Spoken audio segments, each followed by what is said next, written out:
everybody. Welcome back to the LPLCS. I'm your host, Buggleberry. I'll be joined in a moment by a secret, extremely secret caster. Trying to turn my gain further down because I think I'll be leaning in more this game. Fun fact, I've never lost a game while casting. That's just a fun thing to know. That's fun. You're entertained now. That's how you get entertained. Let me go over some of the teams that are playing tonight because, mama. Never underestimate the Federy's power Show, of thank the you for Scots becoming a code. majority shareholder for 17 months. Golly gee whiz, mister. It's quite an amount of time. LPP Boiz, 2 inches is hell at 100 miles per hour. Great logo. They also have really good names. And I don't want to freak you out too much. But if your team's playing the name game, these guys are good, dude. Hang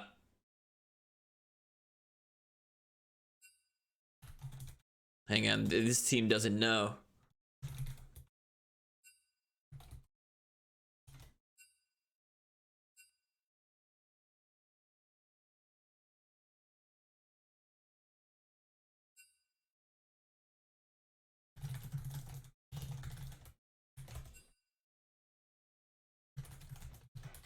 You guys gonna be able to hear me typing. Oh, hi, Vega. Letting you know that Spoiled Milk. Spoiled Milk gets me real nervous. I'm nervous about the name Spoiled Milk. Spoiled Milk. They got a good name. Little PP Boys, they got good names. Zanny Granny, one of my favorite names in the LBLCS.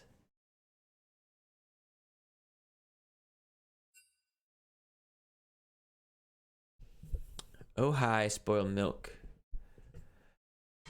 Buggle a nerd. Not like Buggle is a nerd, just Buggle a nerd. Let me tell you right now. Okay, bud. Let me tell you something right now. I am. That's why I created this establishment in which you all play. Which, you know what? Makes me king nerd. So, why don't you say Buggle King Nerd? Alright? Will I be overthrown? Will I be assassinated? Probably. That would be cool as hell. My legacy would be freaking dope. The god of nerds.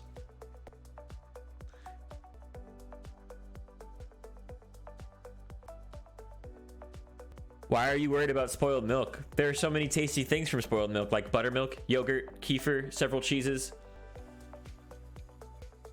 There's an A. I'm not a cheese person. I'm not gonna lie. Like, just by itself. What just doesn't work. going on? Hey.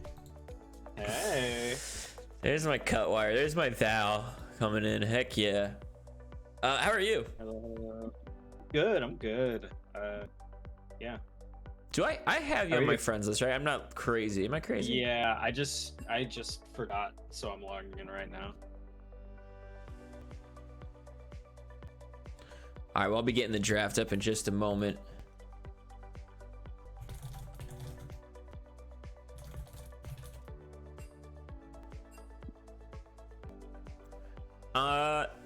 We got a commercial game. This is Com. This is the league I'm in. Yeah. So, still a heads up too. Come, Sniper Boy. He's our main. If he can't carry, no one can. That's Aaron's biggest fan, 227. I'm gonna go out on a limb and say Sniper Boy's first name is Aaron. You know, I think that's a good call. And I don't hate that guess. I think that's a good guess. All right, you know what? I'm gonna call them Aaron the entire game, regardless of their real name. Oh, I think it would be. Yeah, now I think it would be even funnier if that wasn't there. I think it just works better now. Start calling him Aaron anyway. Yeah. I also like come Sniper Boy, not come on Sniper Aaron. It's pronounced like Aaron. Now I have to. Chat's made it. Yeah, now you have to. His name is come Aaron. Come Sniper Boy. Or I guess come Aaron, right? Yeah. I mean, come on, Aaron.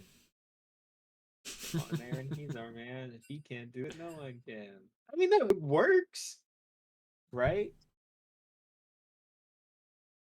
They are having a little issue. I'm going to solve their issue while you regale the entire audience while I play some lo-fi music in the background. You're going to tell the audience about your day.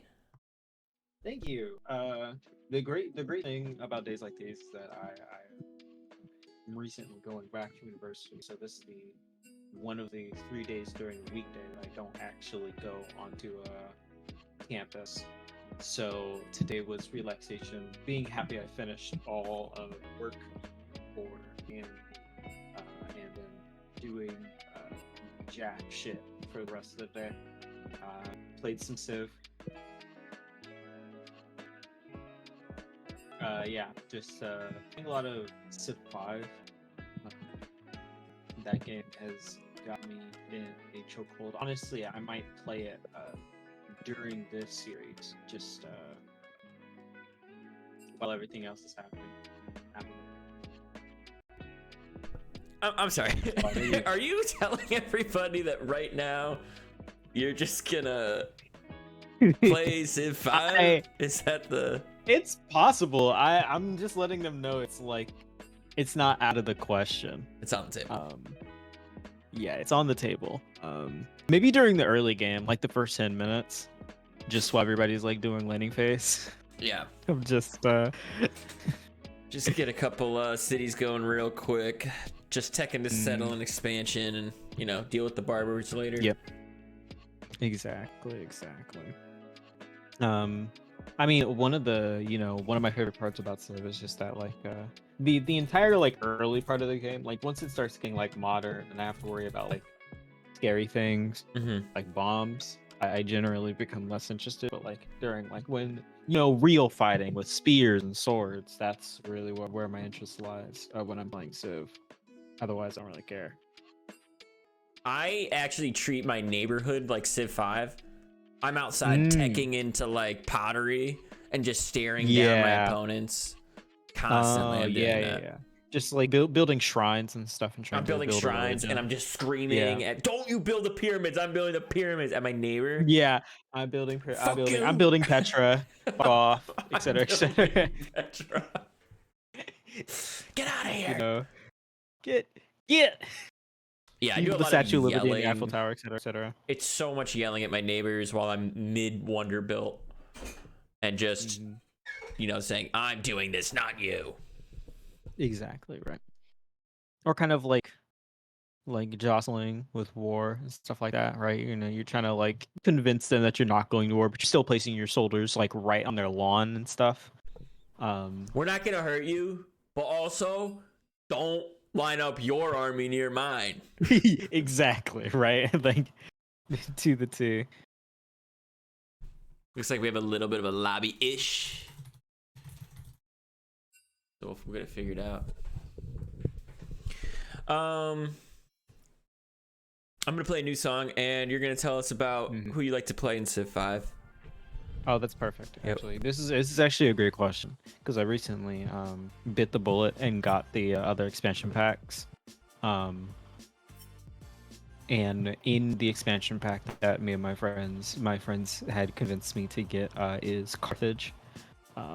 And Carthage is that's modern day Tunisia, in case you don't know where that is, chat. Yeah. The back in the day they were up there with like the Roman Empire. Maybe not the Roman Empire. I don't remember exactly. They were within they were like contesting the Roman Empire, etc.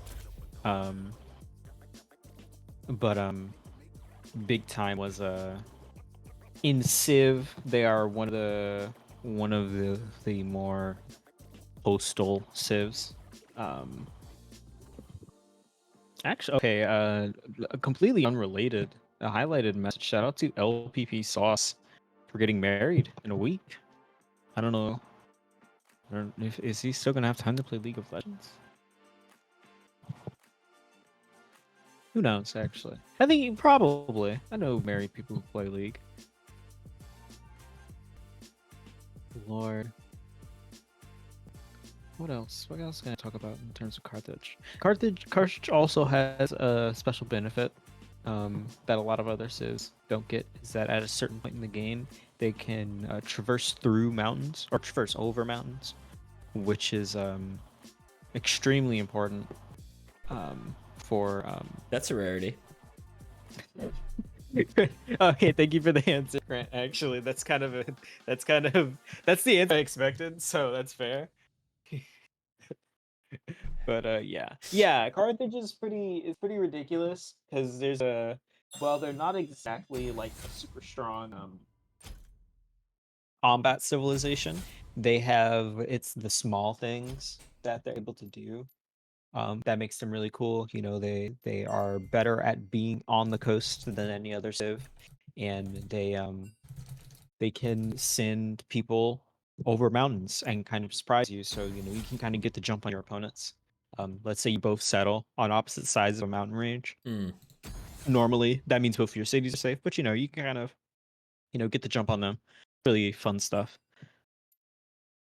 Are you somebody that usually like goes for a culture victory, goes for a science victory? Are you going for a militaristic take over the world victory? What is your MO when you're playing? For what it's worth, I'm really bad at Civ 5. So generally none of those things are within the question. But uh, when I'm playing Civ 5, I think of culture and science just because they're Yeah, me easier. too. I play a lot of really the only time I've done well is when I'm playing Civ 6, and in Civ 6 I only go for science and religion. And so yeah. But the issue with me and Civ 5 is I love playing civs that like aren't super duper great. You can join the Like new game. They have a Carthage. new lobby going for you. Oh, They nice, did it nice, just for nice. you. That is so awesome. How kind of them. Yeah, they were going for a culture Oh. victory, so they're trying to persuade you to come in here. So That makes sense. I mean, hey, it's working. But Carthage and Portugal are both. wait, I'm sorry. You know what? Go ahead. I don't mean to distract you from your Carthage speak, but the fiance of Lil Pee Sauce is on a roster. Don't you worry about that? Says Aaron's biggest fan. What could this possibly? You know, Aaron's biggest fan. I'm gonna need you to expound on more. that because I'm very curious. Oh, I'm gonna need some explanation. I'm actually very curious now. yeah, I don't know what that means. Also, Pickle Hater asking if Lil PP Daniel Jones playing tonight. This is a sports reference that I don't understand. Daniel Jones was the quarterback for the New York, one of the New York football teams. He wasn't like he's bad, but he's not like good. Yeah. He's bad. Wait, he's bad, but he's not good. Isn't that what that means?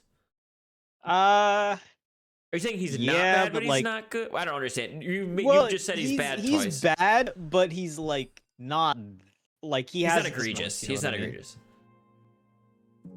He's not so bad that you're like unsalvageable.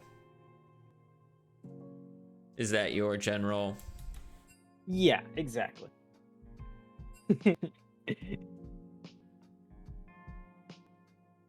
See, okay, Aaron's biggest fan does make a point. He did get cut, but for what it's worth, from weeks 2 to 5, he was actually pretty good. It's just that after like week 6 or 7, he was also very bad. Okay. Wait, all low PP wives have an e-girls team? That's in the LBLCS? Is this a, or you just had, there just is a team of them? We're in draft right now. We got Lilia taken away first by Lil PP Boys. No Lilia for Spoiled Milk. Mm-hmm.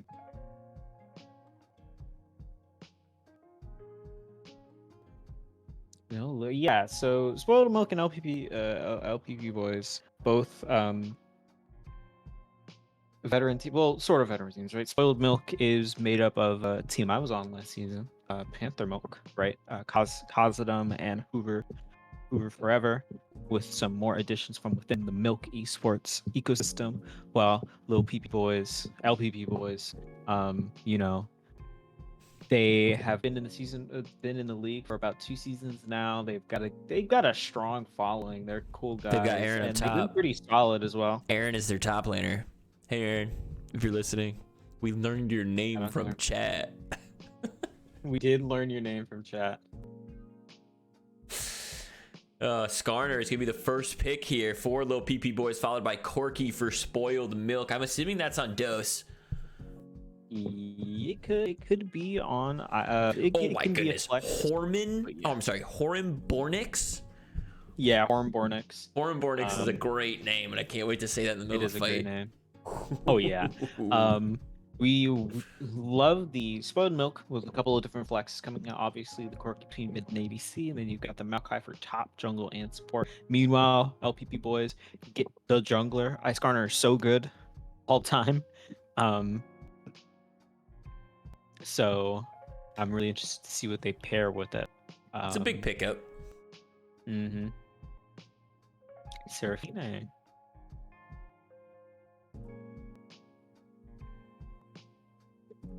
And MF being banned, that MF would have been my idea for the pick, but I definitely feel like we could see something like Varus, Kaisa, Jin, Jinx. Gotta be Fink.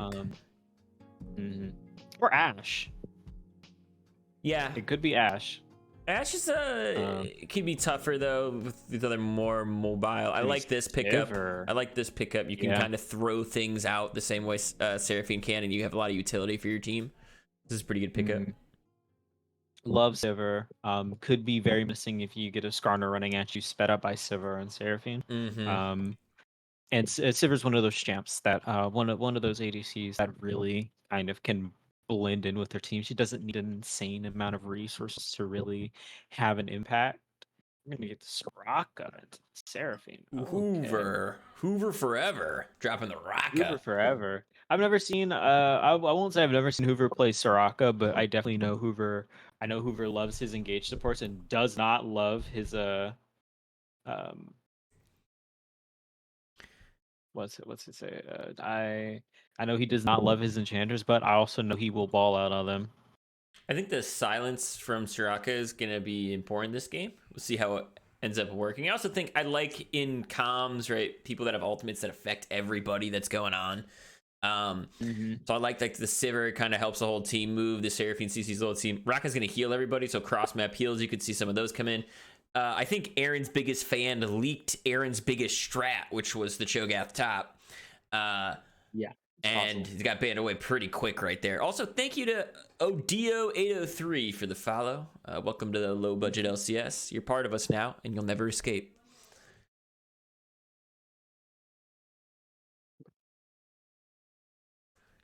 Krent chewing him out.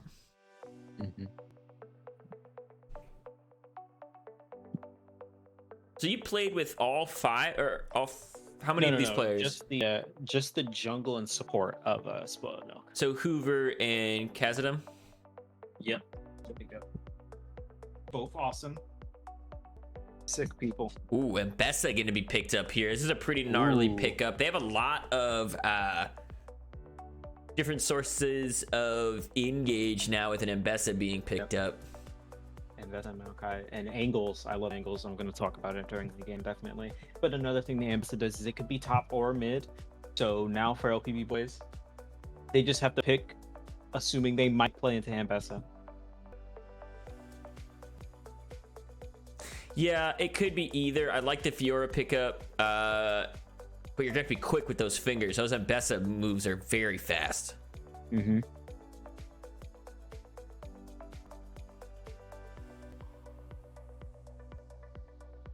See how they will round out this comp. Already locked in the Fiora. They're looking for their next pick. They have a pretty decent composition right now. They're going to need some more AP damage and maybe a little bit more of wave clear. If Seraphine is out warding around, the Sivir can take care of waves pretty well, but you're going to need something that else can...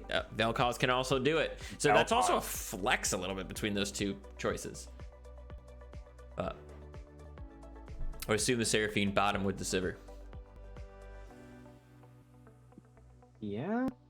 This is an interesting comp coming out from LPP Boiz, and we're going to see the Ari for Hornbornix. Yeah. The Vel'Koz basically saying, all right, hit me with those skill shots. I double dog dare you. I really like this pickup. I would have liked to see maybe a Poppy, but they first picked that Skarner right on LPP Boiz, so there's probably no way they were going to take that Poppy. Maybe they were going to do it top lane, but they went for the Fiora instead. But the dashes, right? Corky dashing around, and Bessa dashing around, Ari dashing around. trying to just suppress that could have been really useful here, as both teams look like they're ready to load in and go in. If mods want to make a schmeckle betting thing, they always can.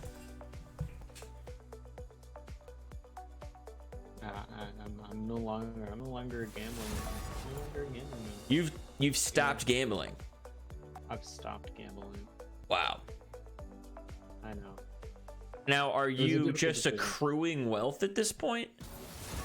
Yeah, slowly but surely. Yeah. What is your wealth, and did you make this decision after losing a large amount of money? I haven't bet seriously in a decent while. So my money has been at a steady growing pace, but I also just didn't have that much money to start with. I lost my money a long time ago. This is like, you know how like someone will like, you know how like when someone's getting less and less hours at a job, so they just don't show up. Yep. That's basically what I'm doing by quitting. You're winning less and less, so you're just deciding I'm just gonna stop betting all around. Yeah. Yeah. I mean, I could, here's what I'll do. Maybe I won't quit. Here, I put an inordinate amount of money on spoiled milk. Did he just drop 5K on them? Someone did that first. Okay, so it went up the second you said that. That was good timing. And I was like, oh, he meant it. Dang, he was already clicking it. I was like, just did it. Yeah, all right. Well, okay, I did it on LPP Boiz instead. I only put 2K. So that in case it's not the end of the world if I lose the money, but because I've got 40. I've only got 40,000, which isn't a bunch. Sure. But I also know there are some people, well, I know it's a decent amount, but I know there's some people who obviously have much more money than me. There used to be a time where I was lording over Versia and Praetorian because they kept basically giving their schmuckles to me. Sure. I was that good of better, but those days are behind. I'm notoriously the worst bettor out of all the casters. I think several times I've had to try to break my curse where I've asked the other caster what I should bet on so that I would just just be like, okay, well, I have to do what you say because I want to do the other team. Yeah. So. Yep. I went on a 14 loss streak before winning twice on the last cast and then losing it all in the third game. So, yeah, well, I'm all in. When I'm in, I'm all in. Okay. Yeah. Some utters out in the chat from Ojai Vega and the Milk Crew. You're at the LBLCS. Okay, they changed their call because it used to be get milked. Yeah, I like utters out. I think utters out is pretty good. That's good. Some teams have good. I've been waiting to be on a cast with you. Oh, thank you. So I could ask you about this. Okay. Because I think you have to be the first Damo. So high alert. Hork up? Is this where we're getting? Yes. Are we going right to Hork up? This is we're gonna have a discussion about Hork up. Okay. Okay. Yeah. So during obviously, right, Hork up was made in combatants to rev up, which I understand.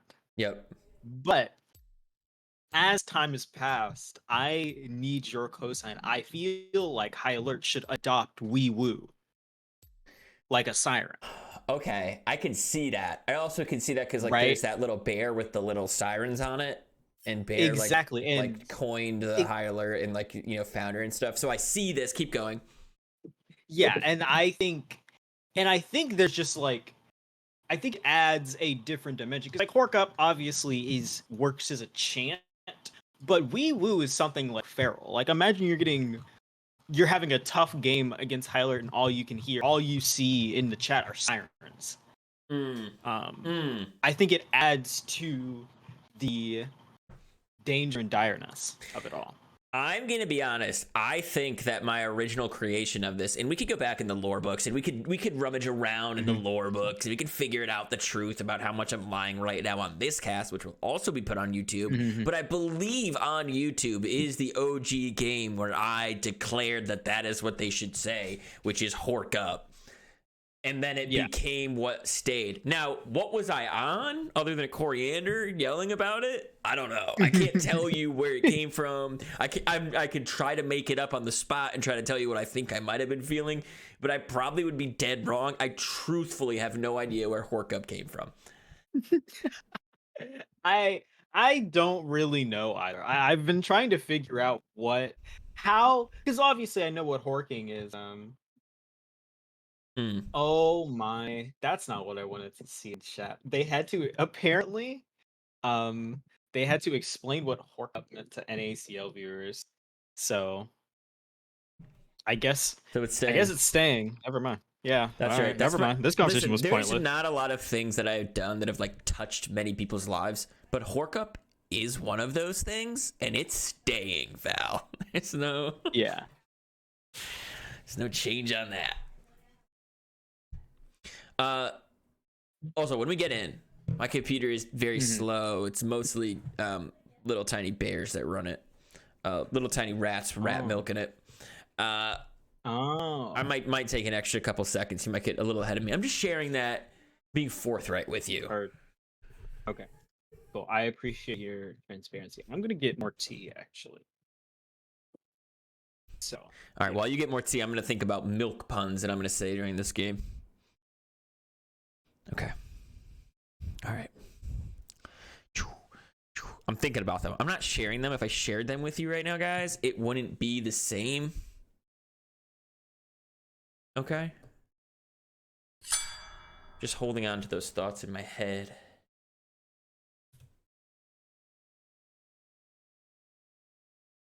Oh, I've got so many. Oh, that's a good one, too. Good thought, Buggle. Thanks, Buggle.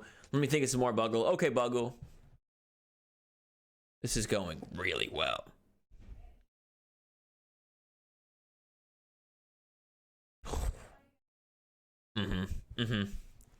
Oh, by the way, chat. Why is the milk team LeChance's least favorite org? Why are the milk teams LeChance's least favorite org? And I can wait for Cutwire to get back as well. LeChance's least favorite org is the milk teams because they lactose pretty good, right? I mean, that's an LBLCS joke strictly made out of lore. All right, that's about all the jokes I got. I didn't really have any more real jokes. I was just crafting that. Nice. Thank you guys. Appreciate it. I'm glad that it's oh, Sammy, get out of here with the booing me. Did you hear my joke? Did you have headphones on where you could hear my joke or no? I did not. My joke was, why is LeChance's least favorite org the milk teams? And I said, because they lactose. Oh my. I just loaded it, by the way. Right. That's really good. Okay, you missed. The only thing you missed was them. Well, I'm at 18, 19. Why don't you pause that? Tell me what you're at, and I'll tell you when I'm close. Okay. I'm at 24. 24. I don't know if that was in time for you to. I forgot to pause actually, so I'm at 30. Okay, I'm gonna pause it. I'm at 30. I'm at 34. I'm at 35. 30 seconds until minions spawn. 38. They're entering the tribush right now. They're sneaking in. Lord Spud leading the way. They're searching. Aaron, or should I say Sniper Boy 227, or should I say Aaron, lurking in the jungle first. Sword out. Tell me when you hit 1 minute. 59, 1 minute, 101. We did that so well. They didn't even see each other. There was no viewing of each other. Yeah, that was actually really impressive. Very interesting. Buggle, you know what's weird? People aren't really named Lance anymore, but in medieval times, people were named Lance a lot. Nice, dude. Crushed it. Great comment. Thank you, Vega. It is kind of weird. I think Lance is a pretty good name. So it's unfortunate people aren't named it anymore, though. It's gonna be a bloody top lane. I feel like they're very explosive laners. I think you're gonna see them fight a lot. Down in the bot lane, I don't know much about these players. I know Zandy Granny's an absolute mega monster beast, but I don't remember 8 count nugs, and they might have changed their name because they have LPP now attached to it. So maybe they were something else before. They might have just been nugs in the past, actually. I think it was 8 count nugs. I think I remember this name from All-Star voting. Oh, okay. Okay, they're going aggressive. Yeah, they hit level 2 first. They're going in on Zandy Granny, trying to make her trip. Is she gonna trip all the way back to the pad? She is not. Good trading from 8 count nugs, but they're level 2. They're gonna out trade you there and be able to drop to the rocket heals.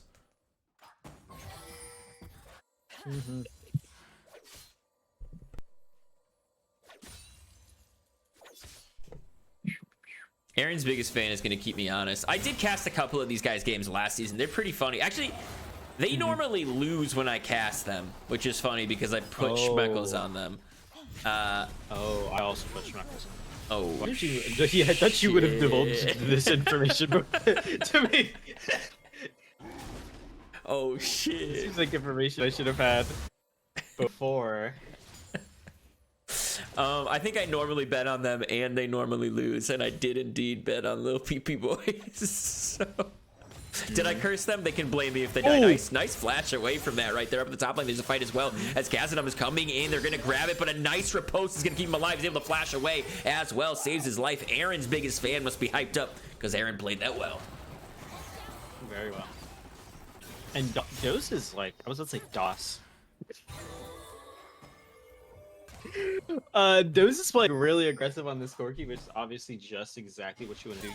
You do not want to let people breathe. Corki's one of those champs that like somehow has quietly been really good for a pretty long time.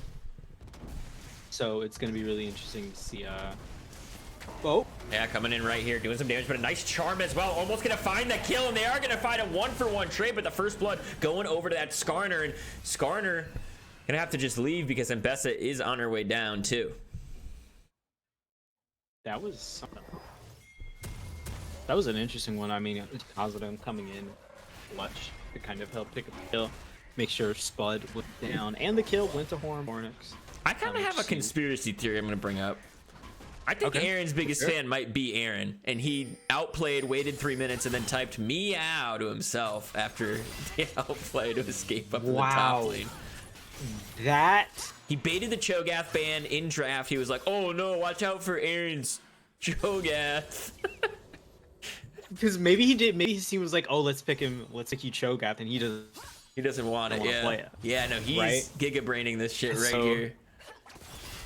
That's the smartest guy. But the return gank might be successful. The riposte is still perfect, and he does find the CC stun. Might be able to get out, and he does. Aaron again, another meow play. Yeah, and I mean, one of the things that's really difficult, at least for Maokai, to try and gank this Fiora is that the W is pretty telegraphed. You can see Maokai in the floor when he's going at you. It's very true. Yeah, no, it's you have time to react, whereas like the Mbessa moves, not always so much, right? If you're trying to block some damage, or the ultimate is also super quick out of her. Oh, the Zandy Granny catching Hoover right here, but just trading a little bit of damage. Oh, look at the damage from Lord Spud out of nowhere. Finishes up the kill and claps Ari down in the mid lane. All that damage popping up from the passive.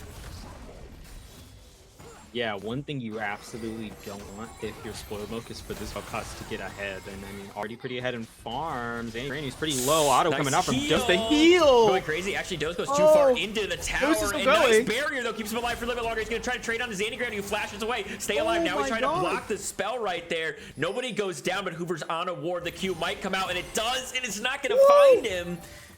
Gonna drop some heals. It's getting very tight down here in the bot lane, Cutwire. Wow, there were so many small things. In all of that, though, keep watch. 8 count Nugs kept his flash. So many beautiful things happened there. Zane Grant. Oh, Lord. Stop fighting for 2 seconds. Whoa, he's able to block it. He's still staying alive a little bit longer. He needs one more trade. Yes, he can. He's gonna heal again on this hit. The third hit will heal. He does it. Oh my God, Aaron's going crazy, but Lord Spud's going back to the pad in just a second, and it's Horan Bornix. It's gonna pick up the kill. Yeah.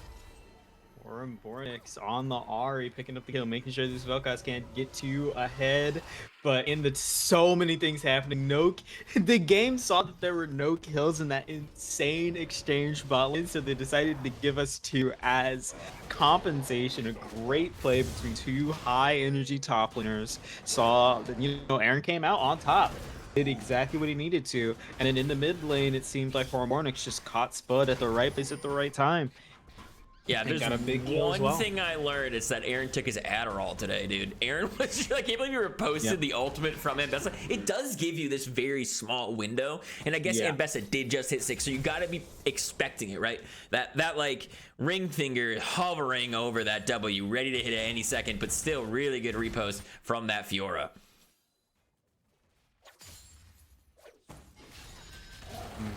Dose going in on Nugs down here in the bottom, trading a little bit of damage, but Nugs still going pretty big as well.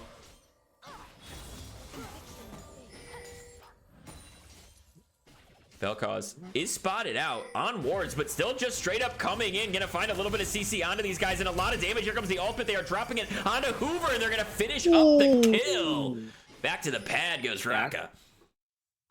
Solo kill even. No, did not need the bot lane. It's that damage that comes in after the proc, I believe. I don't remember exactly how Vel'Koz works, but I know that. Yeah, third spell proc. It's like a spell of Vayne almost, doing a lot of damage. And the ultimate coming in right now is Khazad is here. The flash behind, he says, support, you get hit, not me. Maybe they're gonna be able to finish up Dose. Yes, they do. Zandy Granny gets hit underneath tower, but it's not enough to finish him off. It is just Maokai running in the tree from the bushes. Is he gonna find the Q? He does. He's gonna flash back over for the auto, and he finds the kill. So 1 for 1 in the end, but none of the gold going on to Sivir. Yep. Sivir doesn't get any gold out of that. Maokai gets a bit more gold. We'll probably obviously looking to finish that Leandry's.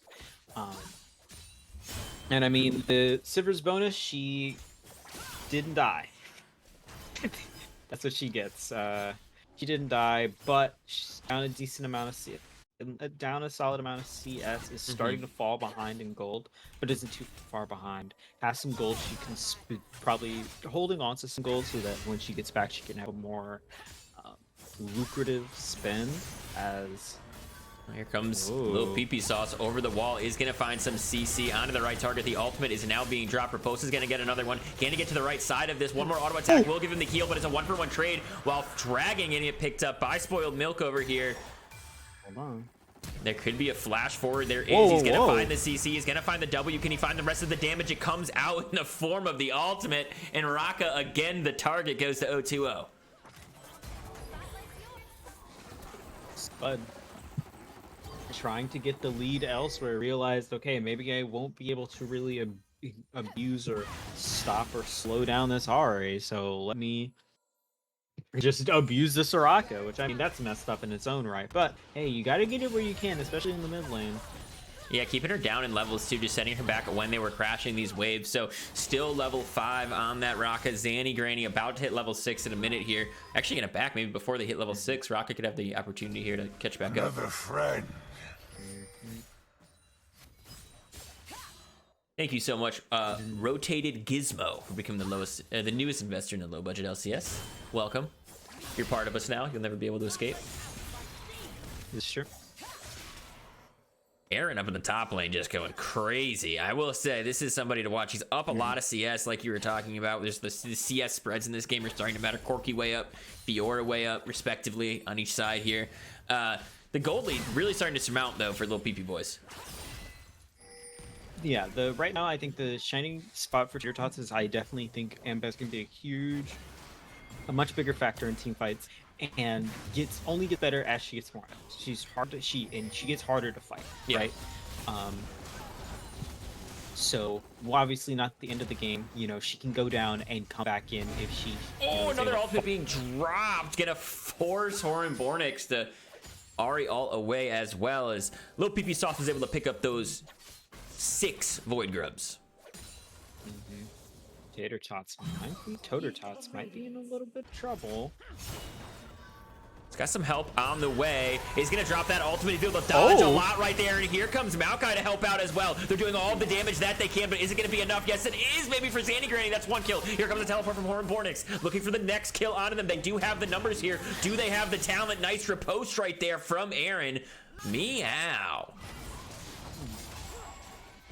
That was for chat. I mean, that was that. That was really well played by Tots to open up. Teleport coming down here in the bot lane, as well as 8-count Nugs just ulting on them, going totally crazy. And Aaron is showing up. He's saying, I want to find this kill as well. 1 auto, 2 auto, 3 auto. The riposte on the silence means he can keep going in. 1 more hit should be able to kill. He just has to get it. He doesn't get it as Hoover provides the heals.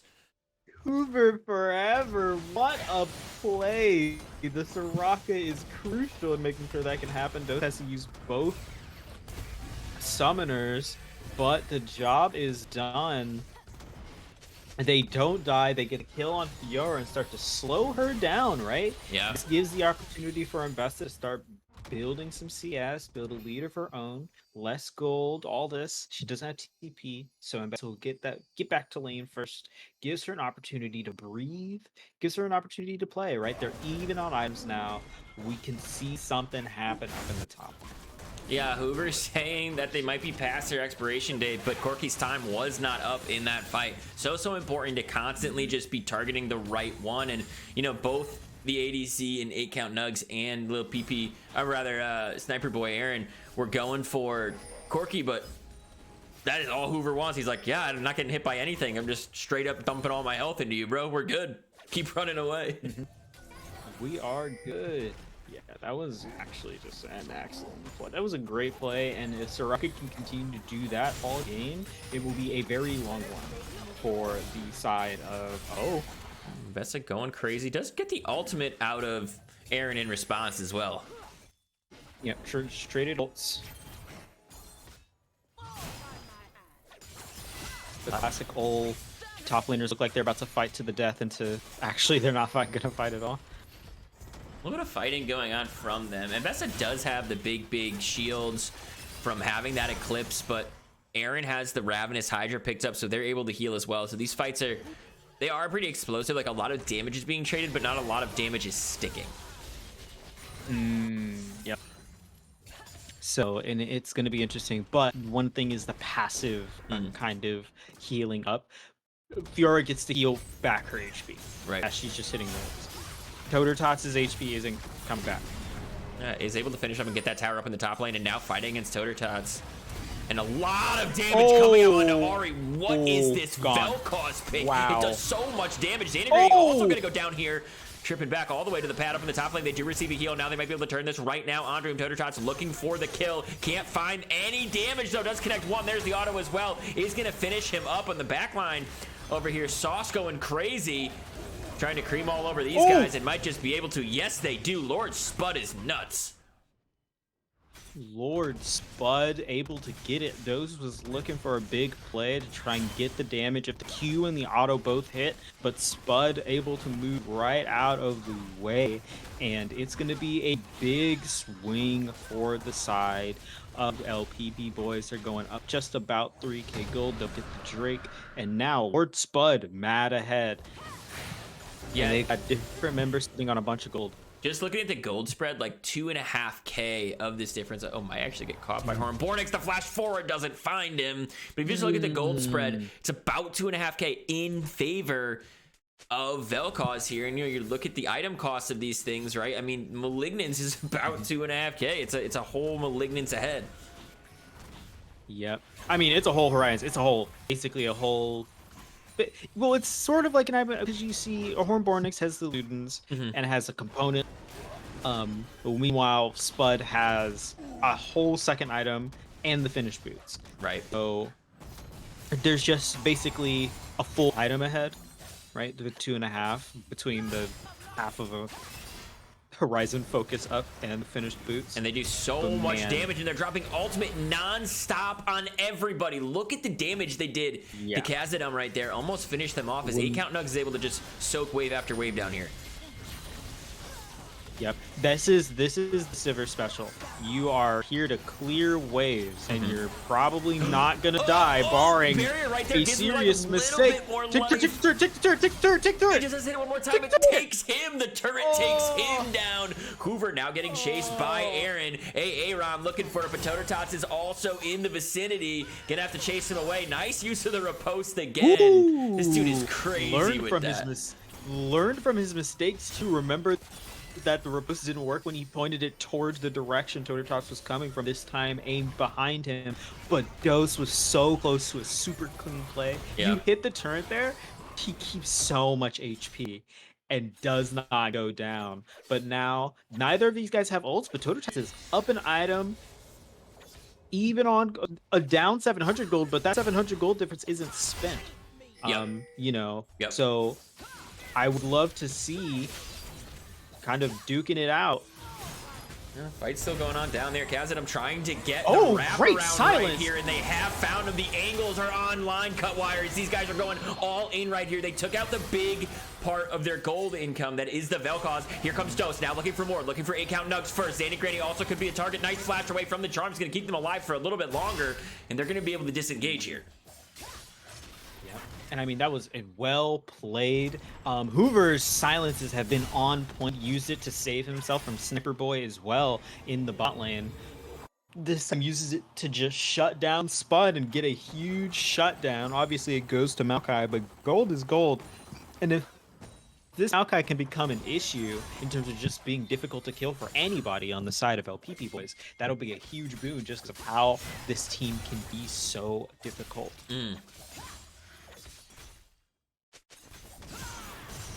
It's going to be very interesting watching these guys constantly try to match each other as well, too, right? Aaron and Tots always going to the lanes that they're in. Everybody else kind of just fast clearing. We talked about the big range. Oh, big ultimate right there. Nice silence from Hoover. Matters so much right there as he keeps his buddy alive. Hoover does it again. Saw it. He can see it. Wow, that is a lot of grubs. Another friend. I mean, that's 6 grubs for you. But Hoover... Nice ultimate again, keeping himself alive. Now they're looking for the all-in gauge right here. Sauce leading the charge out of here as they're choosing to disengage. They got one charge off. That's all they need. And Another if we're friend. talking about that, I mean, it's excellent from Hoover. I really am gushing over these silences. It kind of... Vel'Koz has to pick his range correctly, because as soon as Hoover can see him, the silence is being dropped under him and making it hard to get these basically one-shot combos off. On top of that, Dose is no slouch in terms of damage. Right? These rockets are doing a lot of damage. Hornbornix is doing a lot of damage. So right now, for LPP Boys, it's about angles. It's about fighting in... It's about really playing with vision. Right, if Vel'Koz can just kind of get the drop on someone outside of vision, right, and it's too late, or Skarner is able to lock someone up by blasting through a wall, right? Yeah, because These really, are what they... silence is what's killing. Like, that's what killed the fight right there. NECC maybe from Maokai. Hoover looking for the silence is not going to find it up here, but now they have numbers coming for Aaron as the Otacon is spawning and people are on the bottom side of the map. But what you're saying, like, too, like, I think that if Fiora's coming in and distracts half the party, or if Skarner does find that big CC like you're talking about, the ability for Vel'Koz to get a full ultimate off will eviscerate this team. All right, they're calling the bluff. They know Skarner was last seen bot side. Well, they don't know Skarner was last seen bot side, but they haven't seen Skarner up here. Wow. Ouch. Vel'Koz is right here. He's going to try to look for something maybe over this area. They are on it. Not really in range. Tots trying to keep him off. They missed the charm right there. They're going to drop the ultimate now. Great Maokai ult. Yeah, just to keep them off. They finish up the Otacon, but those plants are spawning. They might be looking for something on them. They get the Soraka all in exchange for the Vel'Koz one. Is they pick up Otacon and they pick up all the little plants with it. Yeah, big win. Spoiled Milk. Super clean play. They may be down a bunch of gold. They lost to Drake, but they got Otacon. They got the Blood Roses. And now for them, I want to see them play for the Drakes. Right? I want to see them play for the Epic Monsters. They lost all 6 scrubs. They're down 2 Drakes to 1. You have to start playing for those, because I think that, I mean, that's what this Otacon does. Right? Yeah. They haven't had great objective control, but when you have the Maokai, when you have the Maokai, you've got Ahri. Really, Maokai, Ahri, and Ambessa have to kind of pick these fights apart. Maokai can basically turn an entire area into a no-go zone, and now Ambessa should be able to kind of fly in and pick off based off that. Yeah.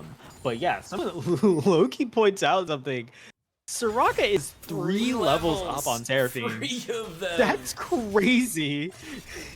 That is The level split from Zanny Granny is to it Aaron is 7. Hold on, someone said it's a bug. It's not a bug. I don't know if it actually is. That seems crazy though.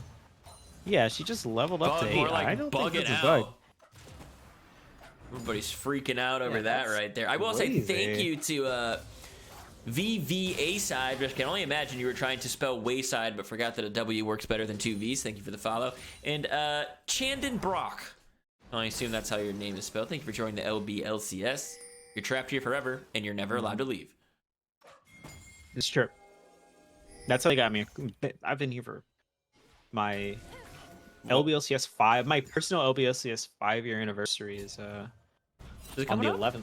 Oh my goodness. March. Yeah, 11th of March. Yep. That's so soon. We should have a whole party. We should shut down the server. Everyone can't play games. Everyone has to look at you for an hour. That's what we should do. Oh my god.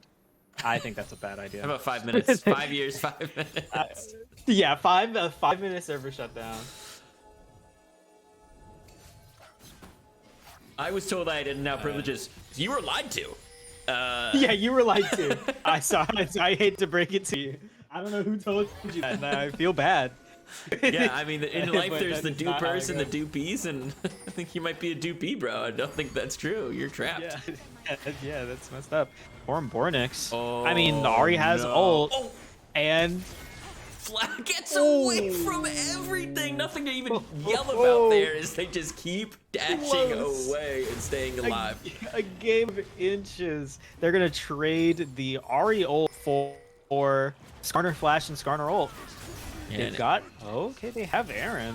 Aaron's just yelling to his team. He's like, you guys have numbers up there. I'm going to try to slide away from this fight. Maybe we'll get the riposte off to the ultimate if he decides to drop it down bot lane. Back up to the top lane. They are just pushing this in right now, and that's a nice riposte to stay alive for a little bit longer, but it's still going to get CC'd. Does get a little bit of separation. Has already burned the flash up in the top lane. They're burning ultimates all over these guys as they're pushing into the tower right now, looking for more. Nice flash forward, be able to flash away. Lord Spud does not get charmed. Down here in the bot lane, it's another massive riposte. He stays alive for a little bit longer. Saw some of the top lane now, looking for another fight. Can they find anybody right here, or is it going to be a nullified trade? Are they going to back out and say that is all we needed, just half damage on this tower as Fiora escapes with her life down in the bot lane? No one died. No turrets were taken. we go back to bot lane. We after seeing a bit of a fight in top lane, we jump to bot lane to watch Khazadam dive Sniper Boy under turret to see it get reposited. We jump back up to see Dose getting rammed into the wall. Hoover with a super clutch flash heals in, just flies in there, saves Dose's life. We see Lord Spud having to flash out of turret range. Good God. Ultimate being What an dropped on a insane Toter. sequence. Warren Bornix gonna ult forward, looking for the charm, is gonna find it. But Zanny Granny in the vicinity is gonna get hit by the ultimate right there. They thought they were gonna hit the Vel'Koz, well they did in the end, and now they're looking for even more. Zanny Granny does find a little bit of CC onto these guys. Now they're trying to back up together. Ultimate being dropped by Sivir so that they can, but it's a 1-for-0, and now they've got 4 alive, and this other team might be going for Baron.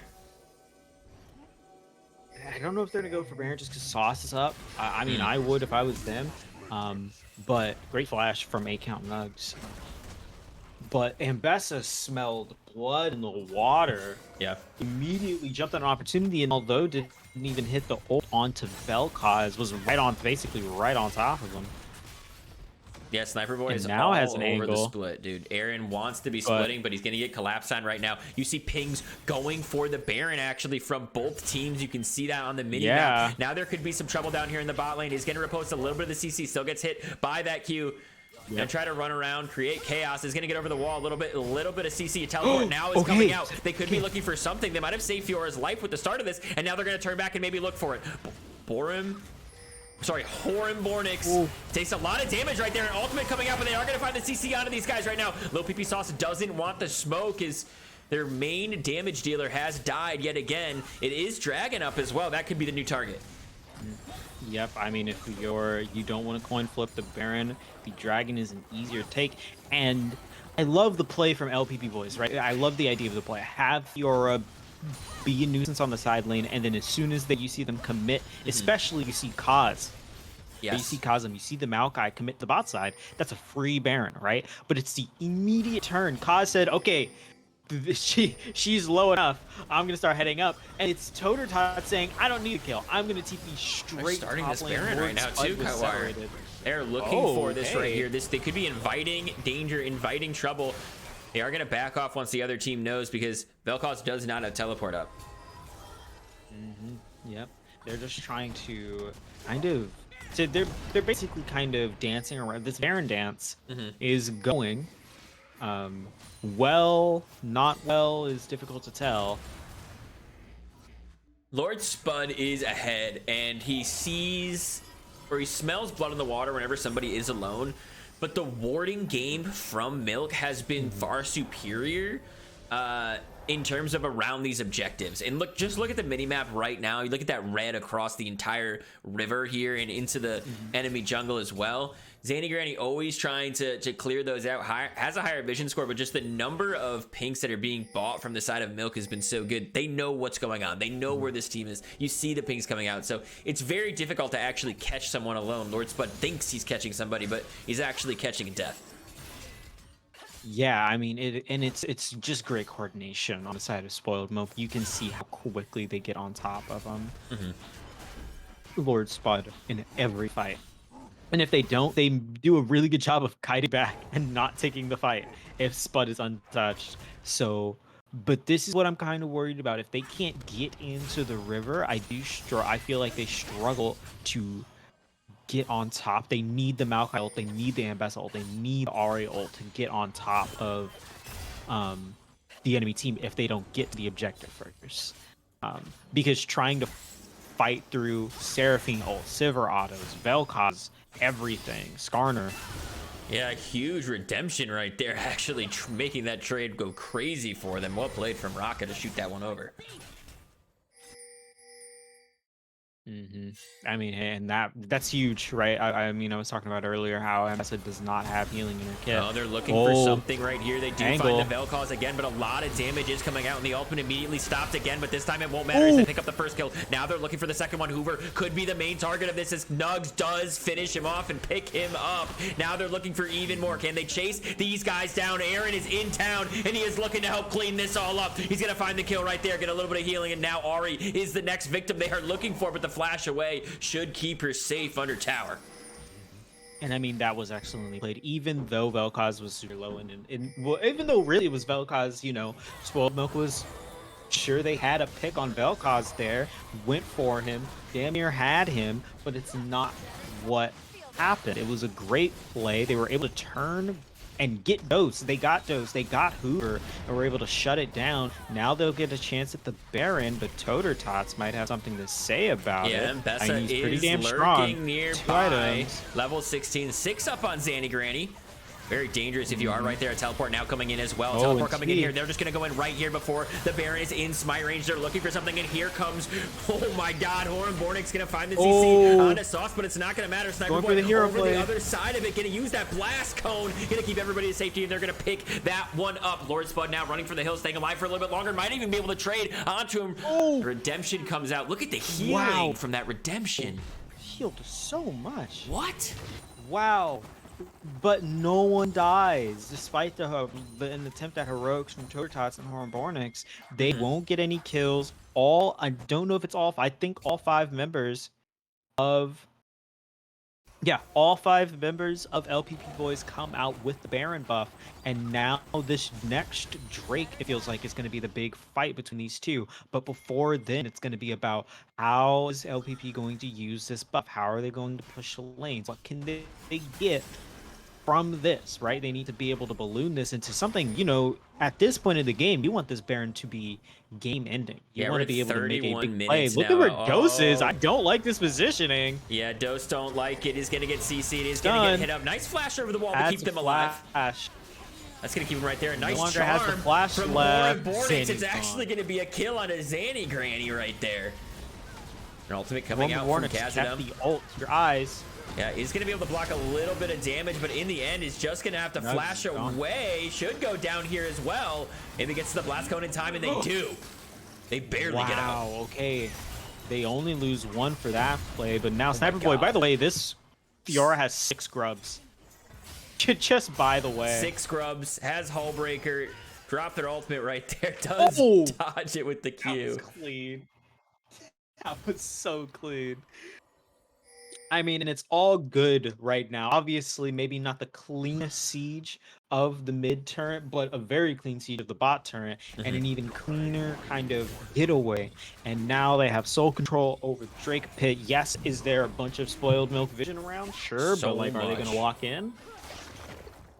You know, look at where Vel'Koz has vision. Look at where Vel'Koz is. Period. Right, takes away the Yeah. blast cone. They have to. That's basically like he's like a troll guarding the bridge, right? Right.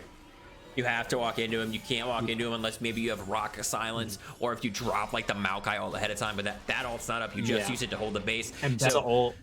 yeah, they turn it into 3 Drakes, so they're 1 Drake up now. No one's gonna be able to get the soul for at least 4.5 more minutes, but see if it even does matter in the end here. Yeah. I mean, it's gonna be. This is an interesting game because neither team. We've seen both teams make great plays, right? And I do feel like it's on. And I says, Spoil Milk has a great play. It could easily swing into their direction. These right? death But timers the are getting issue is that- longer.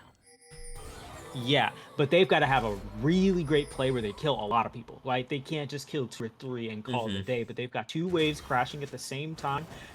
Fiora is difficult to answer. We've got to see where they go to, but they did just lose their Baron buff. Yeah, Fiora went all the way in right here. Bornix looking for him with Toter Tots. Is the mid wave also getting pushed in. This is when it gets on a nice edge. This is when you really got to be talking to your team, figuring out where are you going, what are you holding right now, because Aaron is pushing down here in the bot lane. Lord Spud pushing in with the rest of the team in the mid lane. They're looking for these inhibs. Sniper Boy is going to grab this bottom one right there, and they're going to grab the mid one at the same time. Now they might choose to back out, and they do. Yep. You don't even try to go for more than that. It was very well played, and it's hard. Once again, it's hard for Soil Milk to pick a fight, right? Yeah. You know, because the danger of that is if you pick a fight with Fiora, it's Fiora. She might get away, and you absolutely lose your mid in it. But the issue with not, picking a fight in mid is that if you lose and you don't get on top of that Vel'Koz, you lose the game. Right. Because Fiora has a wave. Because Fiora has a wave. Well, just also they're in So, your in base. the If, end- if a couple of you go down, that is the game at this point, right? One of them still had Baron buff in Exactly. there. They're pushing in very quickly. Sivir takes towers like nothing. It's just like absolute cake for Yeah, her. Sivir and Fiora. Vel'Koz at this point in the game probably even melts towers. They've got 6 grubs. Yeah. Bornix is in a situation we'll probably just have to ult 3 Oh times. Maybe we'll get my. a chance to. Wow, that's a lot of damage. Yeah, this Fiora Wow, is in that's a lot of a damage. really scary spot. I wonder if it's something they take off the table next time. Just a really scary pickup here. Is an ultimate actually getting dropped right now onto Vel'Koz. Does go golden, able to stay alive Anya's- for a little bit more, and then the flash away, and here's the return damage onto Dose. They're gonna take him down, send it back to the pad. Aaron's gonna chase these guys into the base. They want to end this game, and they want to do it very soon. Can they push off of this wave? Here comes Lil PP Sauce with the That's the rest of the Lil question. PP boys. Flash forward, does grab 2 with the ultimate, suppresses them all the way back, and look at the damage they dash onto these guys, sending them all the way back to the pad and pushing in. Looks like Lil PP boys are gonna take game 1. Wow, the Maokai Q bouncing the Skarner as he's channeling the ult is really unfortunate. Totertot's looking for a final hero play. It won't go through. LPP boys are going to take a tight game 1. Looking at that game, Cutwire, I'm thinking to myself like, dang, I don't even know what you can take off the table. A lot of those things were really good. Honestly, the only thing I really thought like, ooh, this is pretty annoying for the way we like to play. If I'm Lil PP boys, I might consider being like, I don't want you guys to have this Raka. Yeah. I mean, I think they have to pick their poison here. Because if you take away the rock, I think the rocket was a response to the Seraphine, basically saying, "I know you want to do your enchanter thing. I'm going to do it harder, Yeah. or I'm going to do it better." Um, and I love that. For me, if I'm spoiled milk, Hmm. um, the thing I feel like I want the most is because I feel like their draft was not that bad of an idea. Did the Fiora get insanely strong? Yes. Did the Velka have some really good roams? Also, yes. And it Mm. felt like Dose was kind of in a position where he was pretty aggressive, which I love, especially on the Corki, but it just didn't pan out. I felt like there wasn't anything really bad with their draft, but it came down to how the game was played, and I think they just didn't quite have it that time. But I feel like just a few more plays that flipped the other way, and we're talking about a completely different game. So I'm really interested in what their changes in draft are. Maybe the Vel'Koz is right. The Lord Spud did get ahead just because no one was ready for the ult damage. It wasn't like, oh, this play's incredible. He did hit some good stuff, but once Malignus was finished, he actually did every single time his ultimate was up. He tried to just drop it on you Just press and it. push you out Yeah, of wave just or press out of lane. Sometimes he got a kill, sometimes he didn't. He didn't care. His point was to just get you out of the game for a little bit so they could get control over objectives. So maybe that's a pick that they're looking at and they're like, this was actually hard to deal with. Yeah. I mean it was excellently played, right? And that's the type of go button you need on characters like that, right? I love artillery mages because your Zeraths, your Ziggs of the world. The idea is that you press your buttons whenever you think someone could die. And I feel like it was very well played because uh, Spud was like, I think this person could die, and tested it every Spud thought single time. everyone could die And at I any think that's what you moment. have to Yeah. do. He was like, yeah, this guy Exactly. could die. I'll just ult him right now. Let's get him out of here. Right? Like, I think this person could die right now, and he was right. It wasn't exactly wrong. Yeah, was was pretty correct in most scenarios. So I think that's something that it maybe not so much something you can plan that you can kind of counter in drafts. It's something you have counter in the game, right? You have to respect that type of mentality. I think looking at that draft, it's really clear that both teams want to pick a fighting top laner, and it's both. But both top laners are clearly very good mechanically.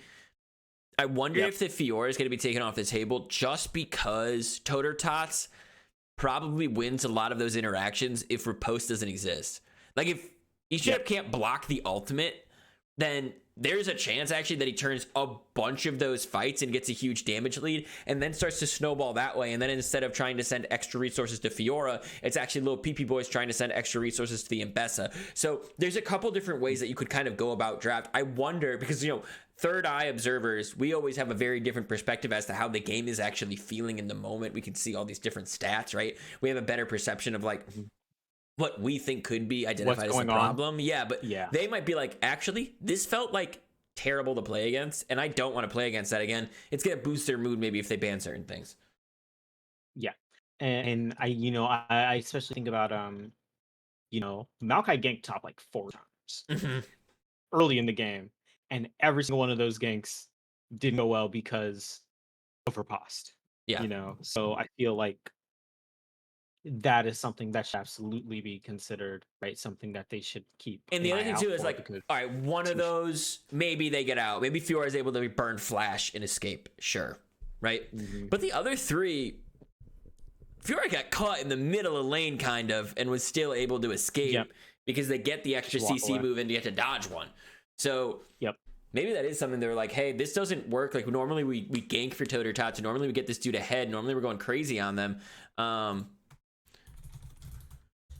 But they just couldn't secure the kill, and then because of that they lost so much pressure bot side. Yeah, and it was just no bueno. It was no good because eventually, right, the Fiora got out of hand, and that was just the worst thing. And they just weren't able to kind of deal with that, right? We're talking about Fiora basically one-shotting people, and it wasn't even lethality Fiora, right? It was just good, Right. normal old Fiora causing that much of an issue, and it's really difficult to deal with. Yeah, and then deciding to go the hull breaker and then being able to just split like nonstop, taking towers so quickly. Also took right? Took the right runes to make sure they're split pushing as well. They took Demolish, they built Hullbreaker, they're playing Fiora, so their ability to cut down these towers was gnarly. Yep, we was playing Fiora with 6 grubs. That's just a menace to society. Yeah, Aaron's biggest fan does say, don't try and hands check Aaron is the lesson learned. I agree. I'm not trying to hands check. They tried to calcium check him, and he passed. Aaron passed the calcium check from Milk here. Yep.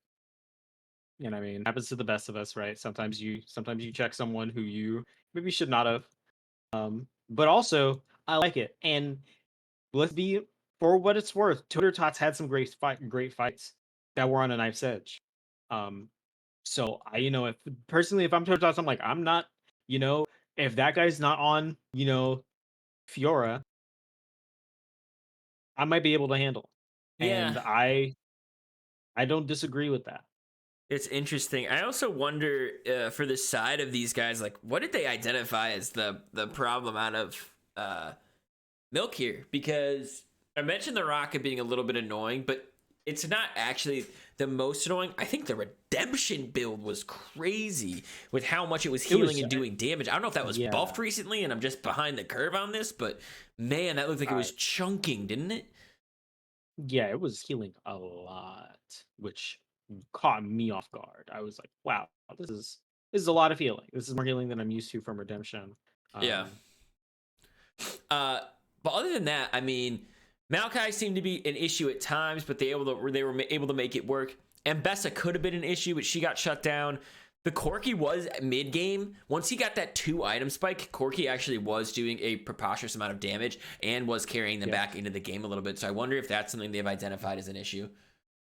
Yeah, it was the main thing. Honestly, I loved what the Corki had, what the Corki was doing. My issue was that it just felt like Corki couldn't force, right? It felt like that Lil P boys knew the answer at all times, right? And weren't going to just give the Corki free reign to do God knows what. They also, and I think that was big. They could stand off Corki a little bit. Like Skarner was really the only one ever near Corki that needed to be near Corki. Everybody else pretty much outranged, with the exception of Corki's ultimate. Everyone was just outranging Corki. And so Corki had to be using something to kind of either go in or reposition. And once he does that, he's SOL, right? Because as soon as there's any CC on him, that dude's dead. As soon as you're able to get a big amount of damage on him, that dude was dead. So it didn't end up working the way they wanted, but in those mid-game fights when he could find the angles, he did kill 1 or 2 people very quickly. Yeah. It's all very interesting, I think. There are a lot of dynamics going into this next game that I'm excited to see how the teams kind of interact with one another and how they react to each other. They decided to stay same side, by the way. I think that should be noted, right? Spoiled Milk, they lost on red side, but they want to keep that red side as well.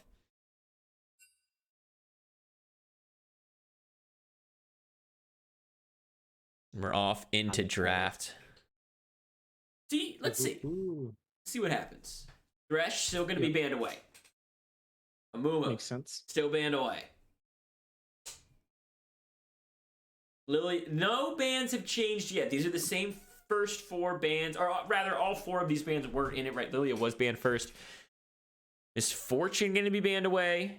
And Vel'Koz is the adaptation. They've identified that to be too strong of a pick. They don't want to have to deal with it. They're going to drop an extra ban into it right now. I think that Lord Spud's probably feeling himself on it, too. It's a good ban.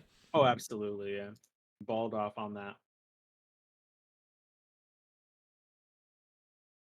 I really like Lil PP Boiz logo, by the way. It's a great logo. It's the shrimp with glasses holding a sign. 2 inches is hell at 100 miles per hour. Hell yeah. Sejuani being picked up for Sauce here in the jungle. I love this pick. I think he's good on some big CC machines. Yep. I mean, and that's what you want to see out of that guy. You want to get it. Dude was deathless last game. I'm pretty sure he was deathless. Yep. Yeah. That's what you want to see. Ivern. Especially out of tank jungler. I love instant Ivern. That's a great answer to tanks. because you don't have to worry about getting pressured, right? You don't have to worry about getting invaded. You can just mind your own business. Yeah, no, this is You can mind your own interesting a business. lot. I like this a lot. I also like the Tristana pickup. Big range, can take towers fast, can push people away. Gives a lot more agency to dose.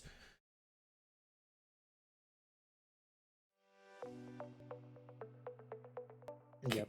Okay. Of great use as well. Caitlyn, gonna be the pickup here.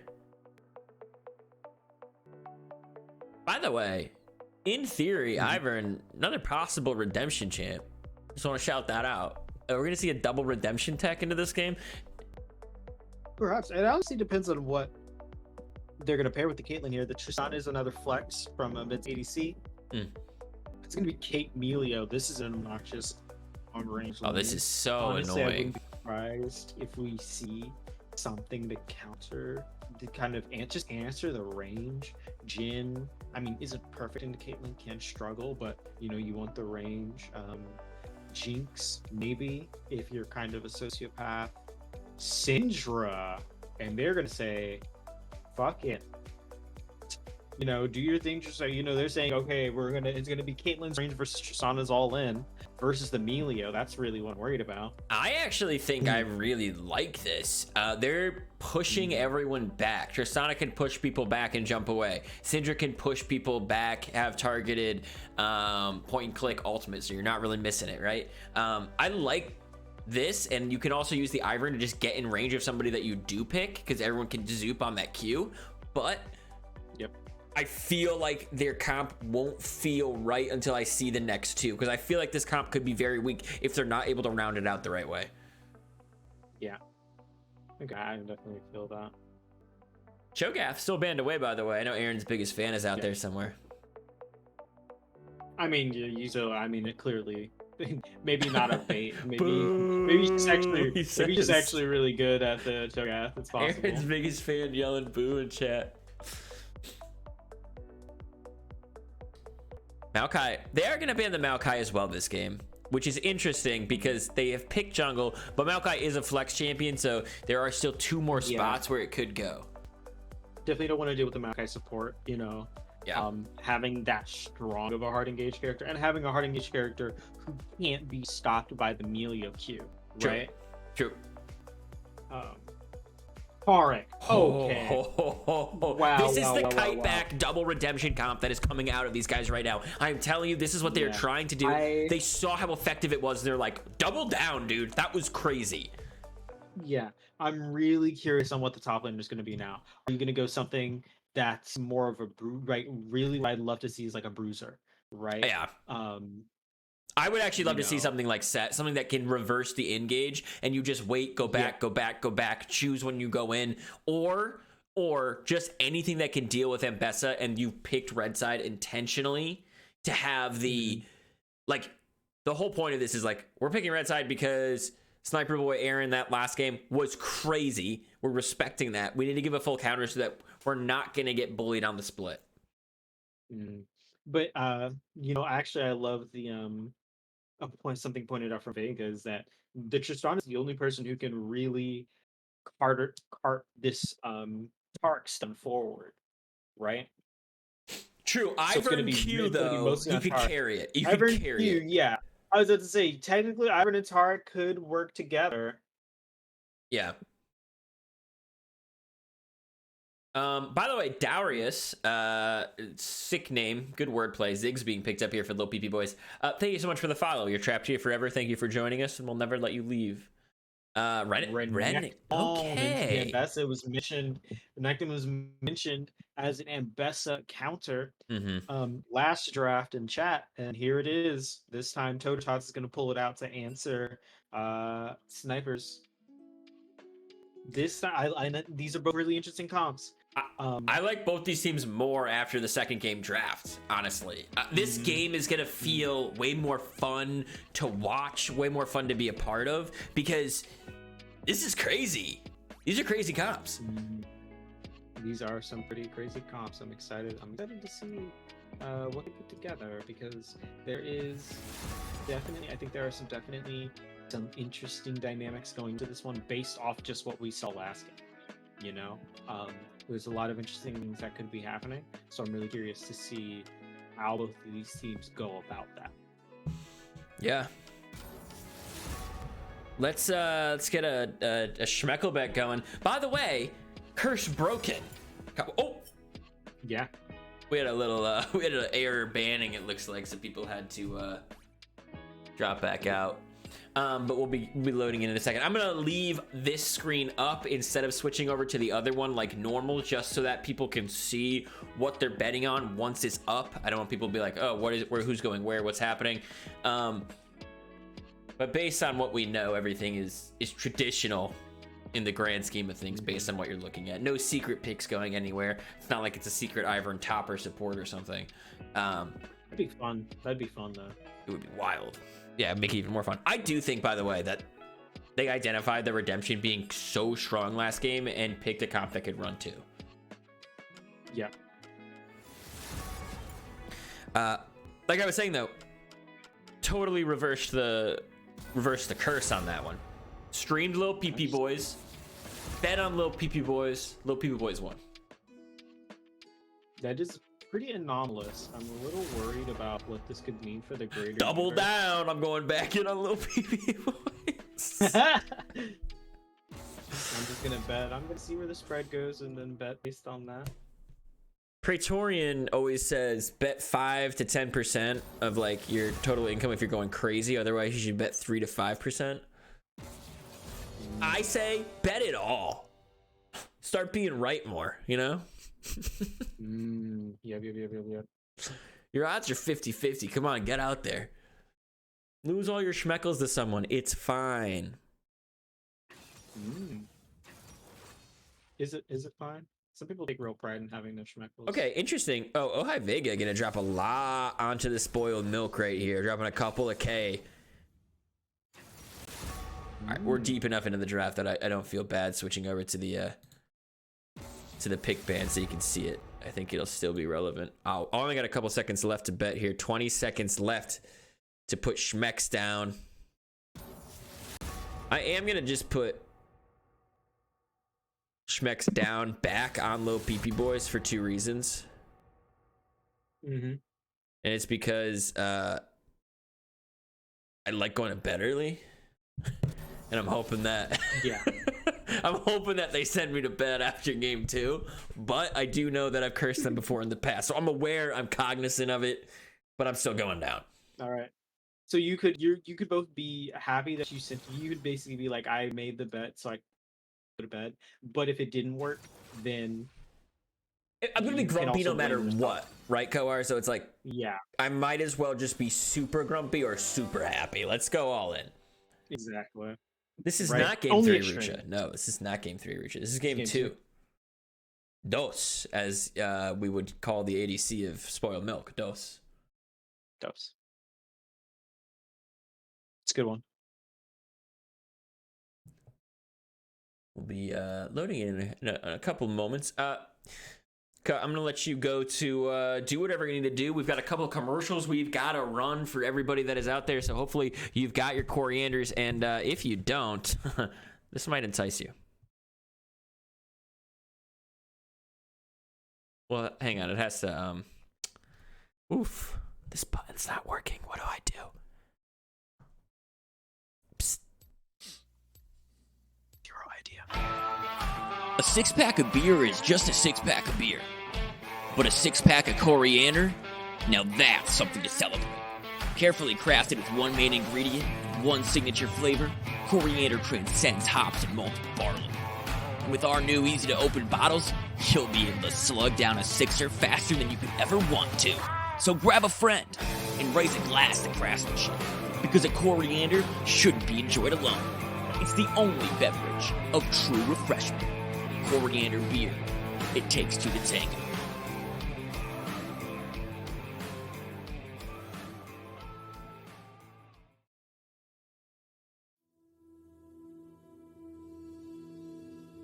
Ladies and gentlemen, thank you so much for joining us today. A groundbreaking day in LBLCS legal history. People would die without schmeckles. People can't live their lives. They can't get food. They can't get corianders. How would you expect to live without a schmeckle? Schmecklegate. You saw it because you were there. The people were there. Mighty Fool sent money to a place it didn't need to go. What people don't realize is just exactly how involved that dingus was in all of this. The Mighty Fool played his hand, and I was one who benefited. You thought you could get away with this?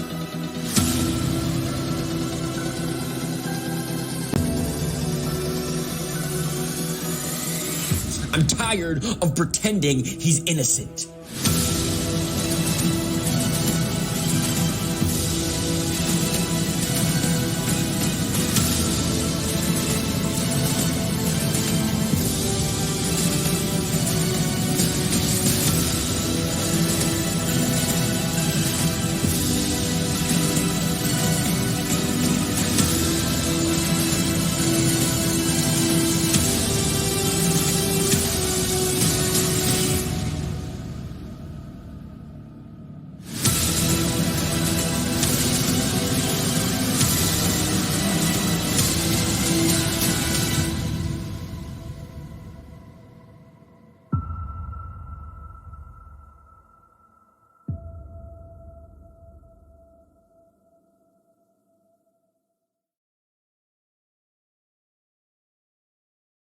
And welcome back. We'll be loading into game actually right about now. So hang on tight. I gotta make sure we get our coriander filled up for the right team. As me and Cutter back from our very secret, totally super duper secret, I would even say, little break where we showed you guys some ads. I always love those ads. They're pretty awesome. Oh, hey, that's the wrong image, Buggle. That doesn't even fit your screen, dude. Thanks for letting me know, Buggle. No problem, Buggle. Just in a quick conversation with myself.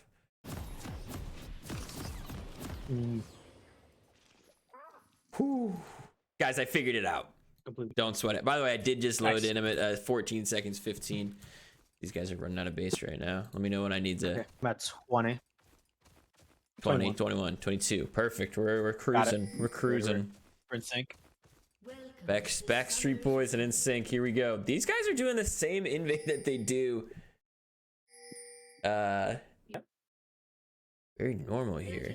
5 point for the most part, although slightly like a bridge, so they actually don't catch them coming in here. They might actually catch Reddington if they curl inward right now, but they're not doing it. Reddington doesn't know they're here. They don't know Reddington's around this corner. They might find out in just a moment, and they do. Some things are getting dropped. Will the Q come over the wall? It's so hard for Sejuani to start Q if the kill's not a for sure thing. They almost had him, and I mean, it was a sort of similar situation to what happened last game, except this time they saw the Renekton, but just weren't able to get a hold of him. Yeah, Darius, thank you so much. That is what this is. It's just a bunch of technical difficulties and then, you know, a regular old cast for you. Gonna break some rules. We're gonna have some fun. Oh. We can even do this with the camera. It makes everyone hates it when I do this. Everyone just is like everyone's least favorite thing. Look how gross this looks. All right. Sorry, I did the thing again. Cut. Pretty good. Oh my god, who? I don't mind it. Uber going in. Oh. Yeah, you want to just get this as much of an edge as you can in this lane against the Caitlyn. Because you know what Caitlyn wants to do. She wants to make sure you can't play. But if you stop her from playing first, then makes it a little easier. Yep, you can always choose to all in if you have her at least at half health to start this stuff. But she does push so fast, she's able to pepper you down from good distance. But they do hit level 2 first. Again, just like last time in there, it's everyone going all in, forcing the flash out of the Caitlyn up in the top lane. It's a level 2 skirmish going on, as well as Aaron and Toter Tots. They're used to this noodle fight, though. Well, it could be a little real, you know. Renekton's one of those top laners that will definitely surprise you by actually going to get the kill for once. But in the bot lane, most of the lane will hopefully, you know, if you're a Spoiled Milk fan, you're hoping most of the lane will be basically exactly like that. They're looking for this CC again, and they have to burn that barrier early on the Caitlyn this time as she is just backing up. Zanny Granny, those autos don't do a lot, but he is trying to help out. I mean, and you just want to rinse and repeat and repeat and repeat the Spoiled Milk. You just don't want to give Caitlyn the space to breathe. You want her to be under her turret the whole time, right? Because the second you let that woman get some agency in the lane, you know, get some jungler support, you can see Kha'Zix clearing down to the bot lane, maybe looking for a lane gank here as well, right? Once you put all the eggs in this basket, because if the Caitlyn is behind, that is so important. And the ward just died in that front bush. They're going all the way in, finding some more damage onto them, and Kha'Zix is in the house right now, finding more damage onto Zanny Granny. Dose does step on a trap, but not finding any kills. Again, Kha'Zix, just like game one, comes down to gank a lane, but can't find a kill out of it. Wonder if he can turn it into anything at all. Luckily, it's the Ivern, right? So it's not the end of the world. You know, you just go back, whatever camps you didn't do earlier, you do them now. And that's probably exactly what he's looking to do. Gonna peer into the enemy jungle, notice there's no camps, but Tots, I imagine, has an idea that Gonna need to use a nice slice and dice, not. and he does, and the flash, but Sniper Boy doesn't care. Aaron's gonna pick up first blood. Not even close. Even though Sejuani missed the flash Q, it did not matter. Well played from Sniper Boy. Well played from Sauce to still occupy the space. Make sure the passive gets applied. Keep the threat of that stun in the air. Still got the flash out of Renekton as well. Yeah, low PP Sauce might even look for the return. Maybe can bait a little bit with the fact that Aaron is far up.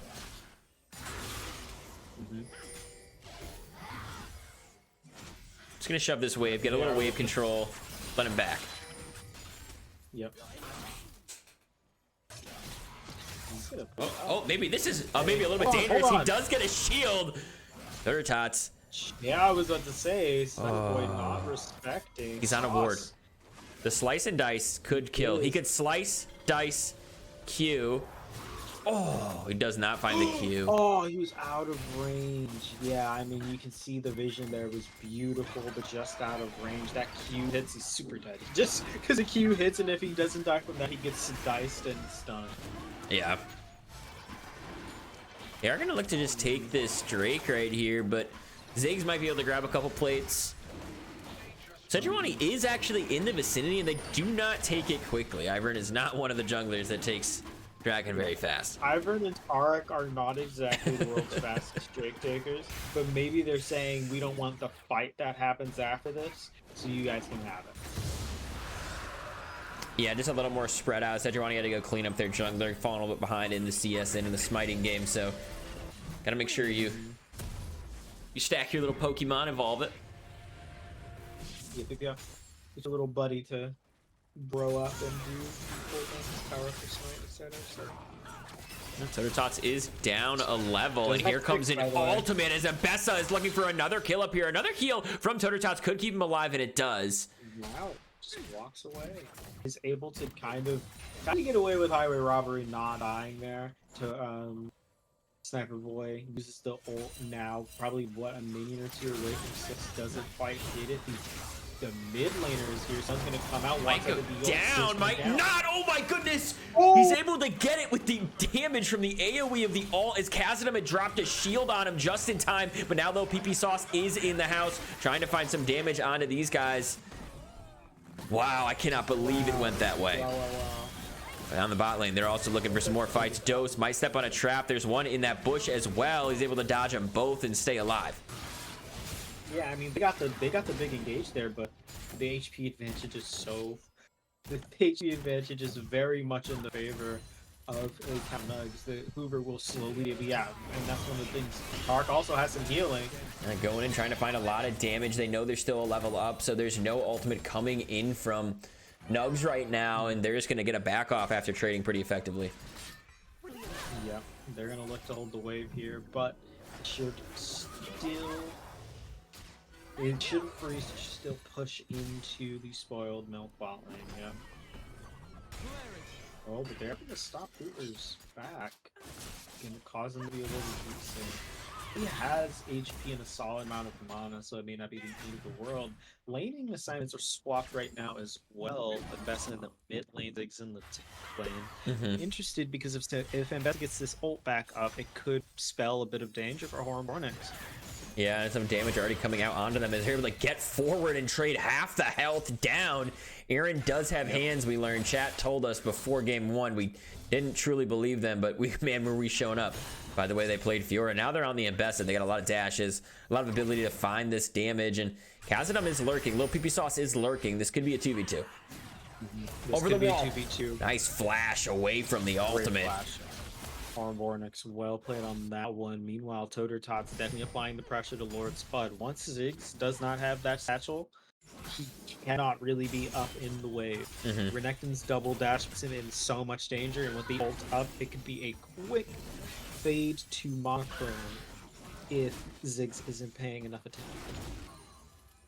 This game is getting a little bit... Oh, Zanny, Granny, you might not want to be here at this time because Dose is going in, and he doesn't care. He's going just chasing you guys down. He's got the heals. He's got the shields from Hoover. Can't find these kills, though. And I mean, another thing with this Tark and this Ivern, Dose was very aggressive last game. If you thought he was aggressive last game with just a Soraka and just as Corki, imagine how aggressive he's gonna get when he has Tark E, Tark ult, Ivern, Daisy, Ivern shields, possibly 2 redemptions. So many tools and a better engage tool in the W that can come, that he can go in, deal his damage, and then jump out if it's too deep. You know, I'm really excited because Dose, the keys are being given to Dose, right? A little bit of damage, and now they're trying to go in on him. Does have to flash away right there, and does get an ultimate dropped on him, but other than that, nothing else is getting traded. Khazad-dûm is just shadowing this area to make sure this bot lane's safe. Exactly. They saw him on the ward walking into the lane, and they will absolutely see him on this most forward. He's standing in vision. He's giving him the thumbs up. He sees him. The thumbs up, yeah. He's like, we see you, buddy. You're not tricking anybody. And this is an interesting game so far. Both teams are neck and neck. There's a lot of pressure on the flash for Hornbornix, as they are going to pick it up. Sejuani that's going to make sure they get the kill. And Hornbornix was trying to get to Ziggs, seeing if, because I'm pretty sure with the Ludens might have been able to kill Ziggs, honestly. Yeah. But not the case. Business is handled. Lil PP Sauce has been crazy in this whole series. We've kind of been highlighting Aaron with the hands. We've been highlighting Lord Spud when he was on the Vel'Koz, but the Deathless Sauce in this series, making plays happen, right? 100% kill participation, only 2 so far in this game, but still impactful, right? Everything's being played around him, so really good from him so far, as he might need to save Spud right now. He's going to throw that ultimate, not going to connect on him. In the top lane, another slice and dice to escape away from the Ambessa. Wow. Interesting little fight there in the mid lane. Paz pushing forward on Lord Spud, 2 levels down. Got out the Sejuani ult though. And Sejuani flash, so maybe he's fine with that. A bit of a dicey situation for Totertots here. Trying to kind of aggress on the Sniper Boy for using these abilities. Hornbornix applying a bit of pressure while they're trying to do the rip. Yeah, and here comes Dose again, doubling down. down. Doesn't have his support, by the way. So much damage onto him. Hornbornix taking so much. You're gonna get hit by Lord Spud right there. Huge pushbacks and keep him alive for a little bit longer, but where is he running? To nowhere. As Ziggs picks up the kill. Yep. Cannot get anywhere. Oh my goodness. That was just the wrong place with the wrong time. Oh, yep. Is not gonna matter. Dose, man. Aggressive, solid. Like, once again, I feel like Dose, as soon as Dose realized Emilio wasn't there. Yeah, he was like, I'm all in. He was like, I have to get a kill here, right? It was like, I have to get the kill here, and chat pointing me out. Yeah, I mean, Ambessa's mad ahead, but you know, it has to turn into more gold, right? They've got the same ability, they've got the same items. and there's 70. It's a 700 gold lead for Mbessa, but once this tower falls, you know, you want to see who's going to have a bigger impact on that, especially with these two junglers or these two top laners who are pretty effective in team fights normally. You gotta see what they can put together. Yeah, and Bessa will be able to just drop the instant engage, which would be super helpful for Tototots, dropping the ultimate right now. Looking for some more damage onto his. The ultimate getting it dropped onto Lord Spud in the mid, and that's a kill for Horan Bornix. Good play on the Syndra. The score goes to 3-3 as 8 count Nugs is going to take some plates down here in the bot lane.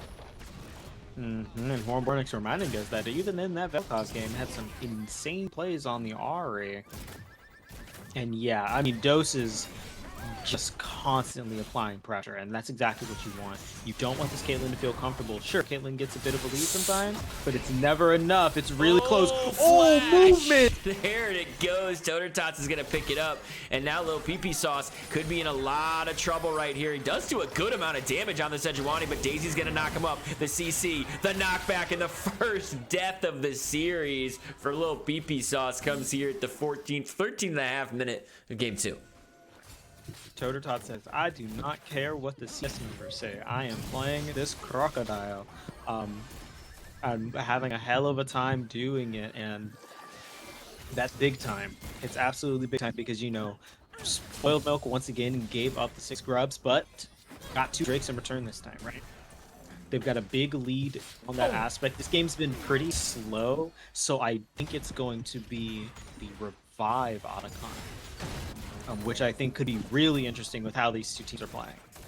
Yeah, it's going to allow, especially if it goes to the team with Dose, with these like people that are just feeling their oats right now, it could be pretty massive. Lord Spud does have to flash over the wall to safety, trying to run away, but Hoover trying to search for him as well. Might just find some CC onto these guys down here, and they do. Trying to clear out the wards as well. Lil PP Sauce in the vicinity.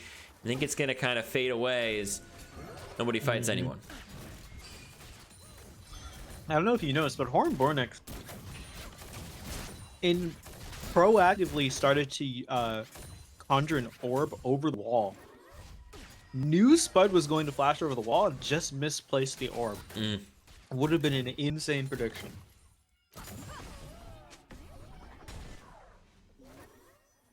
Low PP Sauce nearby. Dragon's still 2 minutes away, so no need to force anything right here down in the bot lane. Yep. Let's see what they do, right? Things are looking on the up, especially for Spoiled Milk, but you have to still respect the Ziggs. This Ziggs has to respect this Syndra as well. They might have a look. Yeah, I had no idea she's on Vision. Sitting on Vision, they call it out. Lord Spud picks up the kill and the gold right there. And it's going to make it so there's about a 1.5k gold lead here for the side of Lil PP boys. Yep, and they're going to get a lot of mid-prio looking forward to this Rift Herald. They've got 6 grubs as well. Oh. Spud trying to run for the Dose, hills. though. Gets ulted underneath the tower as Dose picks up a solo kill. Dose is doing it. Dose is getting it done. This is going to be a big game for him. I can feel it in my bones. They want to force this game 3. The man started Collector. He's feeling it, dude. Uh-oh, Lil PP Sauce. Sauce is trying to get away. Yeah, he might be feeling a little something too much in a second here. Does stay in the bush for a moment longer. Is going to flash Q to try to run away and escape because Ambessa is on their way. They are going to get a couple of these stacks here. Maybe even try to finish off Hoover. They just can't. It's 3v1. Dose. Gonna get ulted up, gonna get hit, gonna get a lot of damage onto them as Zany Granny also chasing with Sniper Boy, the ultimate from, the flash forward. They don't actually block it, but the shields are gonna be enough. They have to look for the rest of the damage onto them, and Sniper Boy going absolutely crazy. Aaron, he does have hands, and he's got kills as well. There's one, there's 2, as Zig's ultimate picks up another one. Now they're gonna chase down the rest of them. Kazadam, can they escape? I don't think they're gonna be able to, but a nice stun from Tater Tots means they might be able to. More damage coming out, more shields coming out. Can they get underneath this tower? Yes, they can. It's only going to be a 2. I mean, what a series of events. We see, I mean, big kills coming out for the side of... Big kill coming out for the side of LPP, right? Getting that shut down, getting the Tristana. being able to punish her and being able to keep the mid turn up, right? I think they're going to get Keeping this that Drake pretty small advantage. safely. There are people coming. Ivern's not coming. Oh, he is coming. It's just a lot slower, it looks like. Syndra is nearby. Hoover is nearby. It might. Teleport Oh, they are is gonna fight coming it. in. They have to finish it. They do finish it, and now they're looking for Syndra next, and they should be able to finish off the damage. They actually can't. Ziggs is the first one to fall. Now it looks like it's going to be Caitlyn next. She is able to flash over the wall, and she's not able to get away from Dose, though. Trying to just put a trap underneath her. Maybe able to save Xandigrain. It's a 2 for 0. Could be a 3 for 0 in a second as Dose goes over the wall. Maybe even a 4 if they're able to catch Toss down here in the bottom, but the tower is nearby. He should be able to run away. The score is 6-9. The Dragons are 1-2, and Sniper Boy's pushing up in the top lane. Sniper Boy is starting to look more and more like the guy for LPP in this game, right? The Ziggs will be able to do a decent amount of damage. The Sejuani will have a setup, but it's the Caitlyn that is kind of being pushed out of the game. You have to see if you can get her on the side lane, get her to get some gold in the veins and get some items now, because Tristana's only going to get stronger, right? And that is dangerous. Yeah, Tristana, 4-1 right now. Although pretty similar items with this Caitlyn in terms of what they've spent. Yep. I imagine that Tristana's sitting on about 1,500 gold. So that is, she's basically sitting on her entire lead in terms of gold. So I'm interested to see what she'll come back with. And Bessa is definitely winning these trades right now against Toter Tots, but we do see how strong he gets when he drops that ultimate, so it's a little deceptive to see when they trade and he doesn't have that up. When they're really looking for the kills, he's going to drop that ultimate, be able to trade a little bit better here. He does have that Black Cleaver finished as well. He's going to start to do so much damage, but Tunneler finished for Sniper Boy. As you can see, this man is just going to split again. Oh, there goes Spud. Oh, the Archangels. Archangels is Gonna be able to enough. save him. Huge. Big, and can clear the way from range, which is one of Ziggs' best strengths, right? Here's the thing, if Ziggs knows where Syndra is, he generally won't be in that much danger. It's when Syndra gets the jump on him, that's when it gets scary. And Milk, we talked about it last game. Good warding always is kind of ahead of it, so maybe need to step that up a little bit for the sides of LPP Boys to make sure they don't get caught. Speaking of getting caught, Aaron down here in the bot lane, it might just be as Kazanum is here with Toter Tots, but the ultimate to try to escape a little bit from Sniper Boy is gonna be there. He should be out of here. Wow.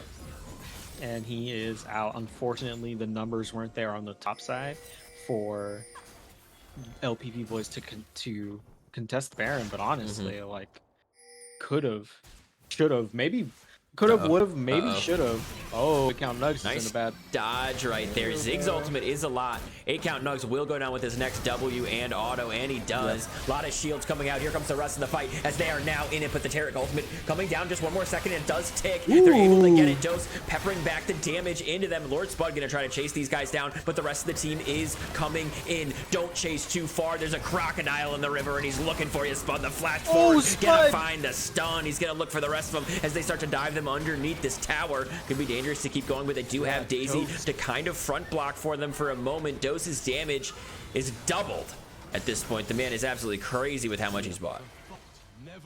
Yeah, and I mean, Dose was maybe like at a third of HP, but oh man, it went right back to full when you've got Taric and Ivern there to help heal up. It is just, it's wonderful. This comp is so crazy because it's not just, obviously the Tristana is benefiting the most from this, it feels like, because Dose is going in with reckless abandon, and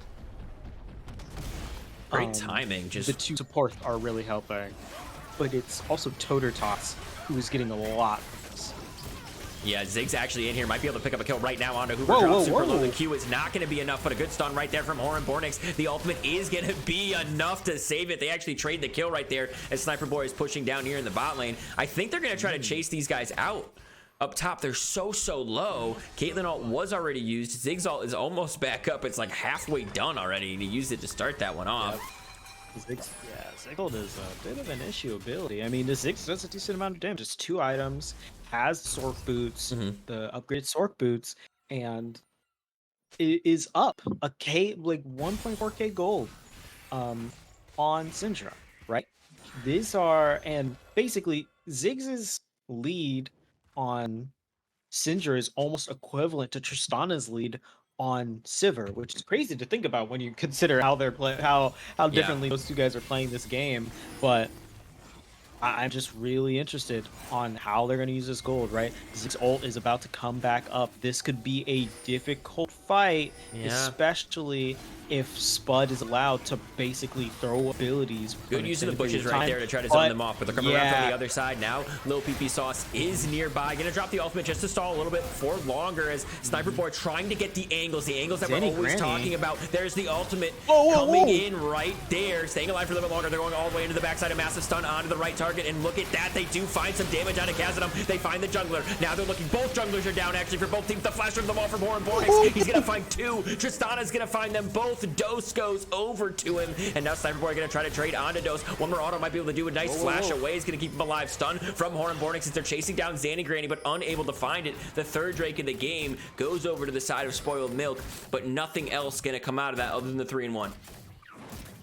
Bornix was I may be down in gold, but that does not stop a big play from happening. Got the huge scatter of the week on what I believe was Spud and 8-count Nugs. Both of them go down. Sniper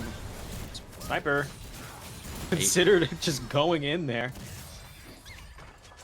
Gotta be so careful. They did trade junglers really early in that fight, but you really, if you can find this Tristana earlier with that Ambessa, get those summoner spells down earlier, these fights are going to turn the other way so quickly because so much of the gold is stacked on that Tristana. Yeah, and what I do love is that the support duties are kind of being exchanged. You've got Hoover is going for tank. Right. He's about to finish the Fimbulwinter, has the locket done, will likely go into like a Knight's Vow afterwards, maybe Zeke's Convergence after that. Meanwhile, Ivern, full healing, Redemption, Moonstone, about to finish another sword item with the double Forbidden Idol. And, you know, I think it's going to be really interesting because their healing and shielding so strong. I'm really curious on what the itemization is going to be from Lord Spud to kind of cut through these shields because that's what they need right now.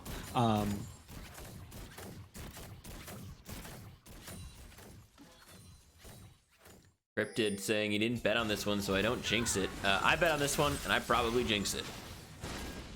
I have no. I bet on this one. I don't remember who I betted for though.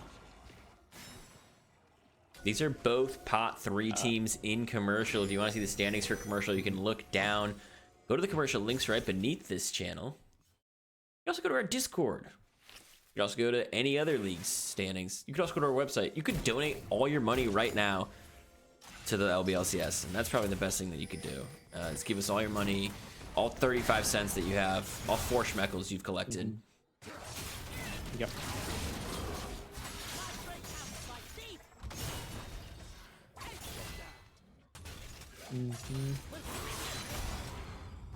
Look at a lot of damage coming out from Ambessa.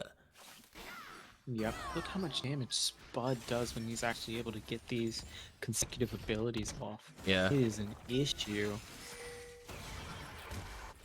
Yeah, he does hurt. Look at this. Yeah, the shield, but it's gonna be this Ivern and this Tark are really gonna help people. Yeah. I mean, it's big damage from Spud, but they're kind of looking to play. Oh my God. Yeah, look, just oh man, I do love this because it's the same idea as the last game for at least kind of what I'm seeing from Spud. Spud is saying this will obviously maybe not in like a combo one-shot people way right now, but kind of with this idea of you know, this person will not be able. Yeah, this person will not be able to play the game if I drop my ult on them.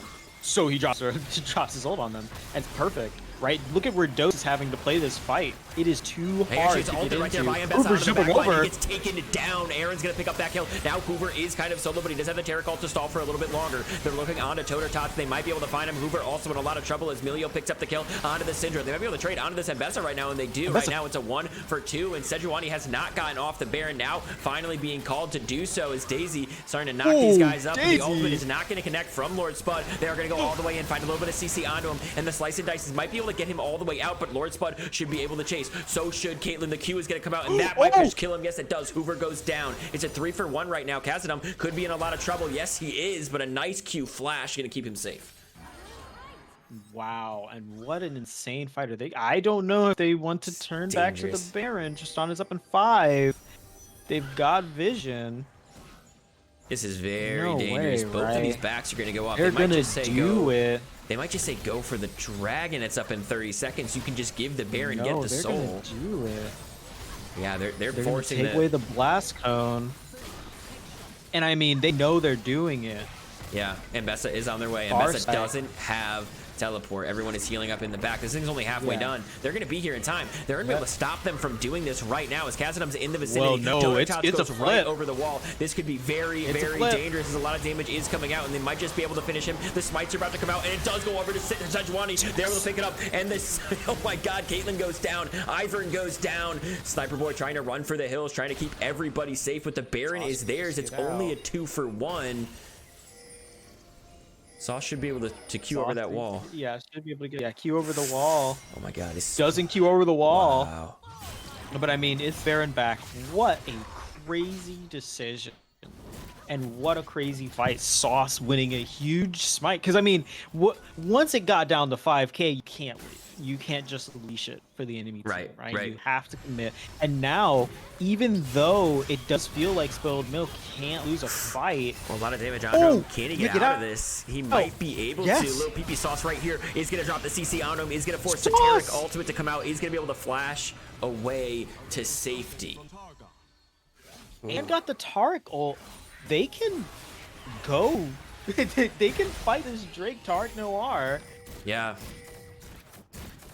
They're going to be able to fight this soul, but they have to get there now. It's going to be late. Cause is not going to get there at the same time, but if Dose is able to hit this, look at the healing from their redemption. It's like an instant reset for these guys. Is Zanny Green going to throw some things in? Lil PP Sauce does have Smite available. Can choose to go over the wall right now with the Q. Is looking for it. Is waiting for it. They're going to find some CC. They're not going to be able to steal it, and now they're over the wall. Here comes Sniper Boy as well. They're finding the damage onto Dose. Lord Spud dropping super low, but he finds the kill onto the Tristana over on the backside. Sejuani zoning 3. They're able to trade for the Ambessa. Everybody's super low right here as Caitlyn is now coming up. Caitlyn's going to be a big problem. She doesn't have the ultimate, but she can do long range damage. Not finding anything onto them quite yet. It's just a 1 for 1, and the soul going over to the side of Spoiled Milk. Yeah, the issue was that the bushes actually zoned off a lot of LPP. They did not get into the fight, and that was a huge thing. Yeah, good bushes from the Ivern. It's been a very utility pick here, just for the heals, for the constant shields, for the CC from Daisy, for moving people into the fight with the Q, and on top of that, just the vision control, right? Something Milk's already good at, now being amplified by the fact that they're creating a lack of vision for the enemy team.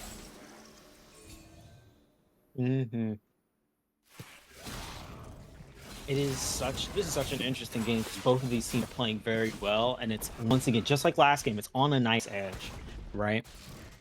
And the soul has gone in favor of Spoiled Milk, but I don't think that they don't have that much race. The gold is dead even. So I'm really excited. Caitlyn has not gotten fully into this game yet, but her damage has still been mattering so much. On top of that, Serpent's Fang picked up for Ambessa. So the damage that's going to start coming out of her now in these fights, because that was just picked up recently. This is going to be a lot from her. There's a lot of shields to cut through. Otacon I'm just Next so major excited for how- objective. for these bigger fights. My Oh, goodness, whoa, whoa, Lord whoa, Spud. whoa. Now they're in the back line. They're actually doing a Oh, lot whoa, of whoa, damage. whoa, whoa. And can they finish them off? Terror ultimate is going to be dropped right there. They're going to drop the ultimate onto them. Can they finish these guys off? And Bessa on the side going to get picked up. It's a 2 for 0 right now as they chase them back into the back line. And Totertot's doing so much damage onto them. Zandy Granny getting it set back to Pat as well. And this game all of a sudden looks really dominantly in the hands of Spoiled Milk after the last 2 team fight wins. And I mean, I love that there was a certain decision, and maybe it was subconscious, maybe it was on purpose. I can't hear their comms. But as soon as the Ziggs dies, they clump up. They clump up super duper duper hard because no one can punch them. Right. Right? The Ziggs isn't there to punish them for clumping up super hard, and it's a huge team fight win off the back of a massive pick on who has been one of the cleanest players on the Rift today in Lord Spud. Because once Ziggs is out of the fight, it is hard for Ambessa to get going. Ambessa kind of relies on Ziggs' ability to poke and lower people's HP to really also just zone people. He has good like big zoning mechanics, right? All those little bombs that he drops on the ground, the constant fact that you have to dodge those cues, otherwise they chunk you. So there's also like great spacing that Ziggs is able to do to the enemy team, right? Make them kind of like isolated targets for Ambessa to go pick off. So yeah, I mean, it's super important that no one gets picked, as Vega was highlighting in chat. If someone gets picked, it's explosive for the other team.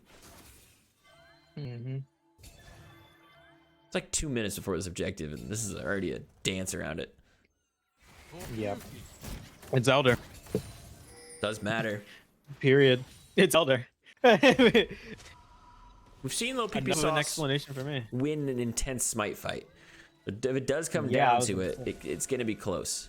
Oh, no, Zanny, no. Right? No, Zanny, no, Zanny, no. Nice flash away to safety. Yep, good flash. Obviously, not having the flash isn't great, but not dying before, right? It's going to be the Baron and the Elder here might go hand in hand. It's 30 seconds until the Baron, 2 minutes until the Elder. Sauce has a view on Hoover, but no one to help him. Spud is in a bit of a precarious position if Spoiled Milk know where he is. Yeah, Sauce is in a precarious position. Has to go over the wall. Joe's taking so much damage. They're dropping ultimates. He's able to jump back into his team. That's 2 ults, though. 3 ults. 3 ults. Short timers. Ziggs is already a quarter way back up. I mean, this ult, he's picking these champions Ziggs just so he can drop it. Way. Yep. And Sniper Boy's forcing on the Totertots to make sure he cannot help at that fight. Right, I love Sniper. If there's something that Sniper Boy, obviously the hands have been insane, but the Sniper Boy's instincts on this side lane, being able to just kind of go on will, knowing the force, and knowing to make it hard for Totertots to keep that stream of information. Because if Totertots is low, their TPs are super different. Yeah, he actually takes a lot of damage though because he had tower aggro right there, and the flash forward means he's gonna win the 1v1, and he goes godlike at 7-1. What a big kill. I mean, Totertots can do no wrong. Now is in the middle of the fight, kind of by himself. They want to be there. Yeah, it's a lot of damage coming out. Damage is being taken, and Ziggs ult used. It's coming back up soon. Don't worry about it. I will say, Ambessa is going to have teleport available to come to this fight. They need to get some wards down in this area. This is what the back is being called for and all about. Nice CC to stop that flash forward from the Taric, or rather, from the Syndra. Yeah, from the Syndra, looking for the scatter of the week. Flash is huge. Syndra no flash, you know, the big play that the last fight the big fight they had at Kindrake, the flash from Hornbornix over the wall was key to basically how the game was played. But now it's a big thing because people just backed. Right, and Bess is about to be up, and Rennington just back. He has teleport as well, so they could choose to come in here. There is a ward over the wall right there. They could choose to come in from behind as well. And Bess already used it to go bottom. They're pushing bottom right now. They could try to sandwich right here. Syndra's dropping the teleport to try to rejoin. They're trying to pinch Ambessa. They have 3. Can they get here to help? The Ziggs ult is going to go first. They're going to find a lot of damage. Can they find the ultimate? Yes, they can, but the shields are not going to be enough to keep them alive. Dose is going to pick up their 12th kill of the game. And now with Ambessa out of the fight, this is going to be so hard to fight. No Ambessa and no Ziggs ult. Totertots is going to use the... Lord Spud should be able to put a lot of damage in there. Yeah, Spud should be able to put a decent amount Oh, of the damage on Horn redemption Born. is He's trying to make it hard. crazy. Basically, gonna try and one-shot him. It's all. This is the moment. This is the moment if he's going to be able to. Leave PP Sauce goes in a little bit early. And a lot of damage now going on to it right now. It's getting super low, and they do finish him off before it goes down. They're able to pick up the Elder, and there goes the Croc into the back line, looking to make this a 3-game series. It's Dose that picks up 2 of them. Dose that should be able to pick up this one right here. One more auto, but Zandy Granny able to use a blast cone, able to escape. Able to get away. But it's clean, it's pristine. They don't let Sauce get it. He went in a bit too early, and they were able to punish it. And man, Toter Tots and Dose absolutely popping off in this one. We saw flashes of it last game. Horn Bornix also had some key scattered to weeks. It's just a full team game. And I mean, if you are LPP boys, I mean, it fell off from draft, and we got to see why. What a game. And we're going to a game 3, Buggle. Yeah, trying the last second holds, but certainly will be in a game 3 in 1 second. This is a tight matchup. Yeah, these guys are very much evenly matched. Toe to toe. We saw a bunch of matchups flip this game. But I mean, if we're talking about someone who's consistently performed in one game to another, Dose with the aggression. And Spud with the kind of instinct, right? That artillery instinct.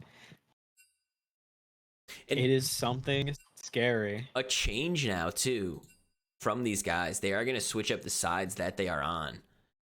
So Lil PP boys, obviously losers always get to pick the side selection.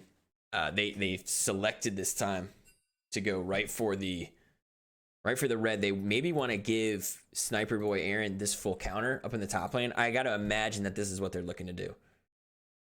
Yeah, I mean, that's what I do. Maybe it's either going to be him or Spud. That just makes the most sense to me. Those two in the solo lane have been keys to really bringing a win in.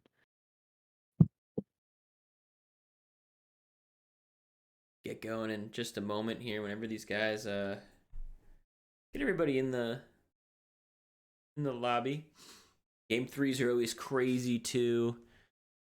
Real quick shout out to the Liquid B who followed us during last game, and Land of Locks who also followed us. I lost some of my Schmeckles, but I believe Land of Locks put their Schmeckles down on Utters Out on the Spoiled Milk, so good call on that, dude. I think I also put mine on Spoiled Milk. You heard team name. Spoiled Milk? Yeah, Spoiled Milk. Yeah. Churning out another victory. Every game they're getting butter and butter. I don't know. I know too many more old milk references. J Rule, thank you for the follow as well. And Kenny from Canada followed us a moment ago. Thank you for the follows, guys.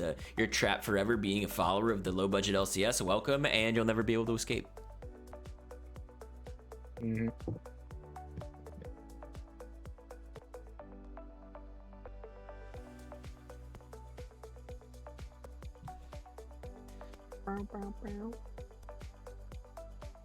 Looks like no player changes, by the way. Both teams playing with their intended 5 all 3 games right here. Sometimes either early in the night or late in the night you will see maybe a substitute come out because people can't be there or people need to leave. Obviously, you know, beer league kind of vibes, but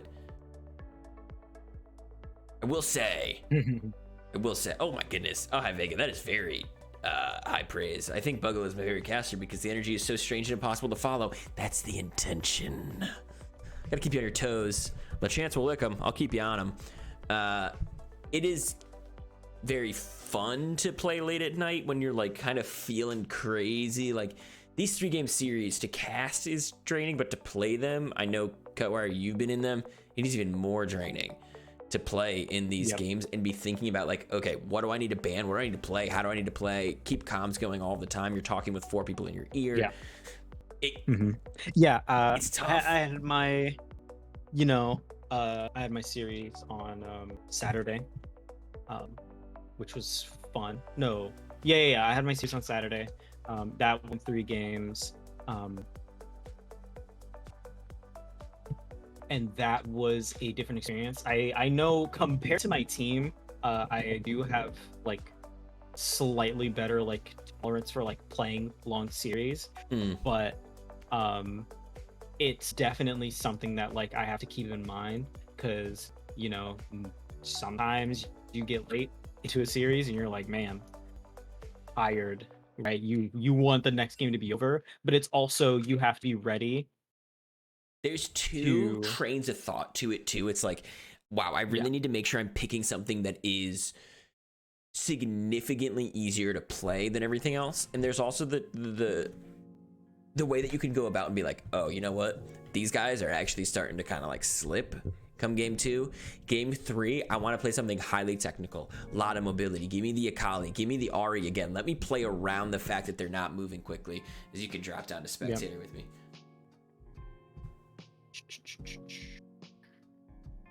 Spectator link. Got the spec link. You can drop down into spectators too, because you're in there. Unless you want to play for Spoiled Milk. I know that you used to play for them, so you can always rip it and rip it. You want to run a mid game against them? That's where Cutwire is right now, in the middle of their game.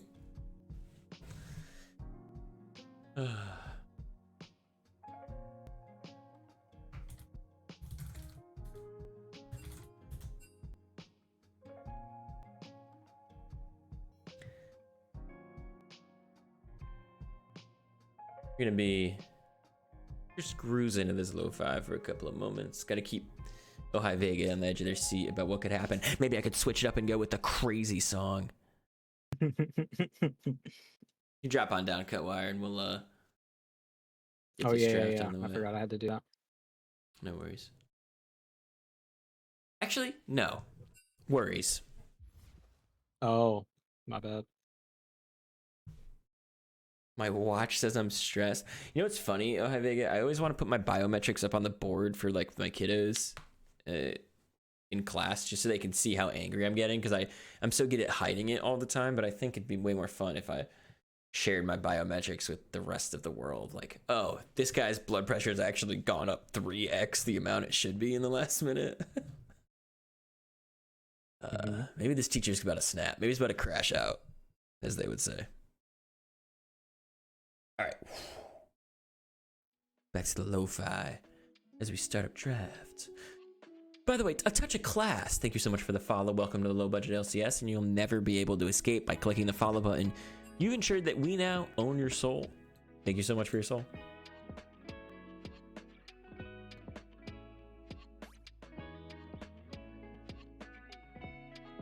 I like both of these guys' logos. Actually, the more I look at Spoiled They are Milk, pretty good. it's hell. it's also really So spoiled. metal. It's real. It's not like, oh, it's a week past when you were supposed to drink it by. No, it's like, no, this has been in there for a couple of years. Yeah. It's fermented. You simply have to. It's going to talk back to you. Yeah. Niche. It's going to give you a whole spiel on why it shouldn't be thrown away, obviously. Niche 3, thank you for the follow. Welcome to the Low Budget LCS. Thank you for your soul. You'll never be able to leave. Lily is still permabanned. Amumu's still permabanned. Vi's still permabanned. And Misfortune still being permabanned. But let's see if LPP boys decide to switch up and let the Thresh be an option this game. They've banned it every other game. Normally been on the blue side as well, so it could be a change up in the way they play this draft.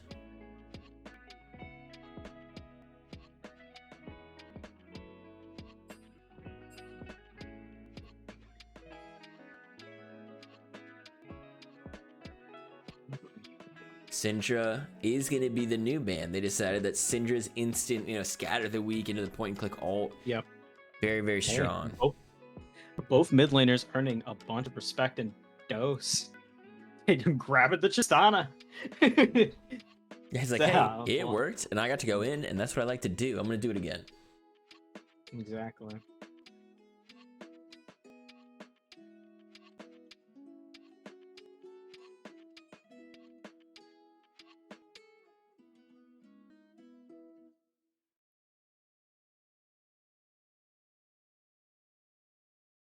Gonna see what these guys pick. Going back to the Skarner, it worked so well in game 1. Had so much agency, able to get over those walls quickly, pin people up against stuff, and just beat them down. Wants to do it again. As Sauce was deathless on it. Not so deathless on the Sejuani, though. Mm-hmm. And I mean, hey, if it ain't broke, don't fix it. I'm surprised they didn't go straight back to it with the first pick in game 2. True. I think the Skarner is just like, I think Skarner's so good at everything, and there's the action into the Tristana, the Caitlyn, net and trap were not instant enough. There is nothing more pressing to the Tristana if she dives in than just stunning her and telling her to sit there while the rest of the team is able to dive. Yeah, I wonder if we see a cleanse come out of her because of this, or if she stays with the barrier. It'd be interesting to see the adaptation of the summoner spells. And there is the Thresh that had been permabanned both game 1 and game 2. Gonna sneak through draft this time. The express train back to safety as Tristana's gonna dive in a lot. We'll get the lantern thrown on them a good amount. Get the shields, get the movement. See what else they're gonna pick here. I would assume they're gonna take the jungler, but they've picked mid on this slot before too. They like taking mid third for the side of, and it's gonna be the Ivern again. They liked it a lot. Take the Ivern again. Hey, if it ain't broke, don't fix it. My thing with this pick, and I mean, once again, it's a great pick into the tank, right? Skarner is not going to be pressing you constantly, and Ivern is a pretty fast clearer. These are two things that pretty handily that Ivern loves dealing with. Ashe also a little susceptible to something like Death Sentence from Thresh. Easy to get up on them. Thresh can also just walk at Ashe and look for the flay. The Melia is going to help a lot. I don't think it was the most impactful, but we did see a couple really vital pushbacks, right? The Syndra tried to flash in at one point that could have ended the game maybe with a big fight. They were able to knock him back, had some good healing to sustain them on some pushes. So it was useful, and I think that they recognize, okay, it's good against people when they're looking for picks. Yep, that exactly. So I'm really interested. I like that adaptation. And the Ashe Melio is also an extremely strong lane, and I think it's a better lane at these longer fights, right? The issue with Caitlyn is that yes, in a longer fight she's pretty good, but she's not as strong as Ashe, who literally gets more benefits the more she auto attacks, right? Yep. Yeah, gets stronger and stronger as it goes on. Is able to also, you don't have to be so accurate with your harassment. You can just kind of throw it out there in a huge cone, hope that it hits. It usually does, as long as they're within range. So Xerath can be picked up. I like Lord Spud on something that is constantly pressing. I like this. I love Spud has said it is artillery mage time, right? It is, I want to play these mages who combo their spells together and cause issues for the opponent. And I love that. I love that so much, right? That it's a style, and they're playing into it. I want to see what Hornbornix plays into it. I know Hornbornix is kind of is really into Kiana. I don't know if it's the pick here because they need some AP damage, but Sion I want to place that nugget. Dangerous blind pick for somebody like Aaron to get a counter on. Right, Sniper Boy 227 is gonna get the counter on this Sion pick. This is interesting. Yeah, it's already yelling that Gwen is incoming. Rise also gonna be picked up. Rise is a solid pick. I mean, off the top of my head, Gwen. I honestly am not against something like a set. Would like to see a set. I could see a Gwen. I think it's harder for them to start fights. I think they're going to get run over if they pick something like a Gwen a little bit. They're basically relying. They're definitely not playing to fight front to back if the Gwen is picked. Right. Hail. They're saying, hey, Aaron, carry us on your wings, your angelic wings. Please carry us to the heavens of another victory here at the LBLCS. We're going to see if they're able to do it. Real quick shout out to Real Bone Void and Rain Gaming TTV. Thank you guys so much for the follow. Welcome to the LBLCS. Now that you followed, we own your souls and you're never allowed to leave. So thank you so much for that. And also, it's going to be very strange that you just followed and now you're going to be subject to a very creepy advertisement that we have. I hope you guys like it a lot. Before we go to it, Cutwire is just going to tell you how we feel about gambling really quick. Where are you going to put these schmeckles, you think?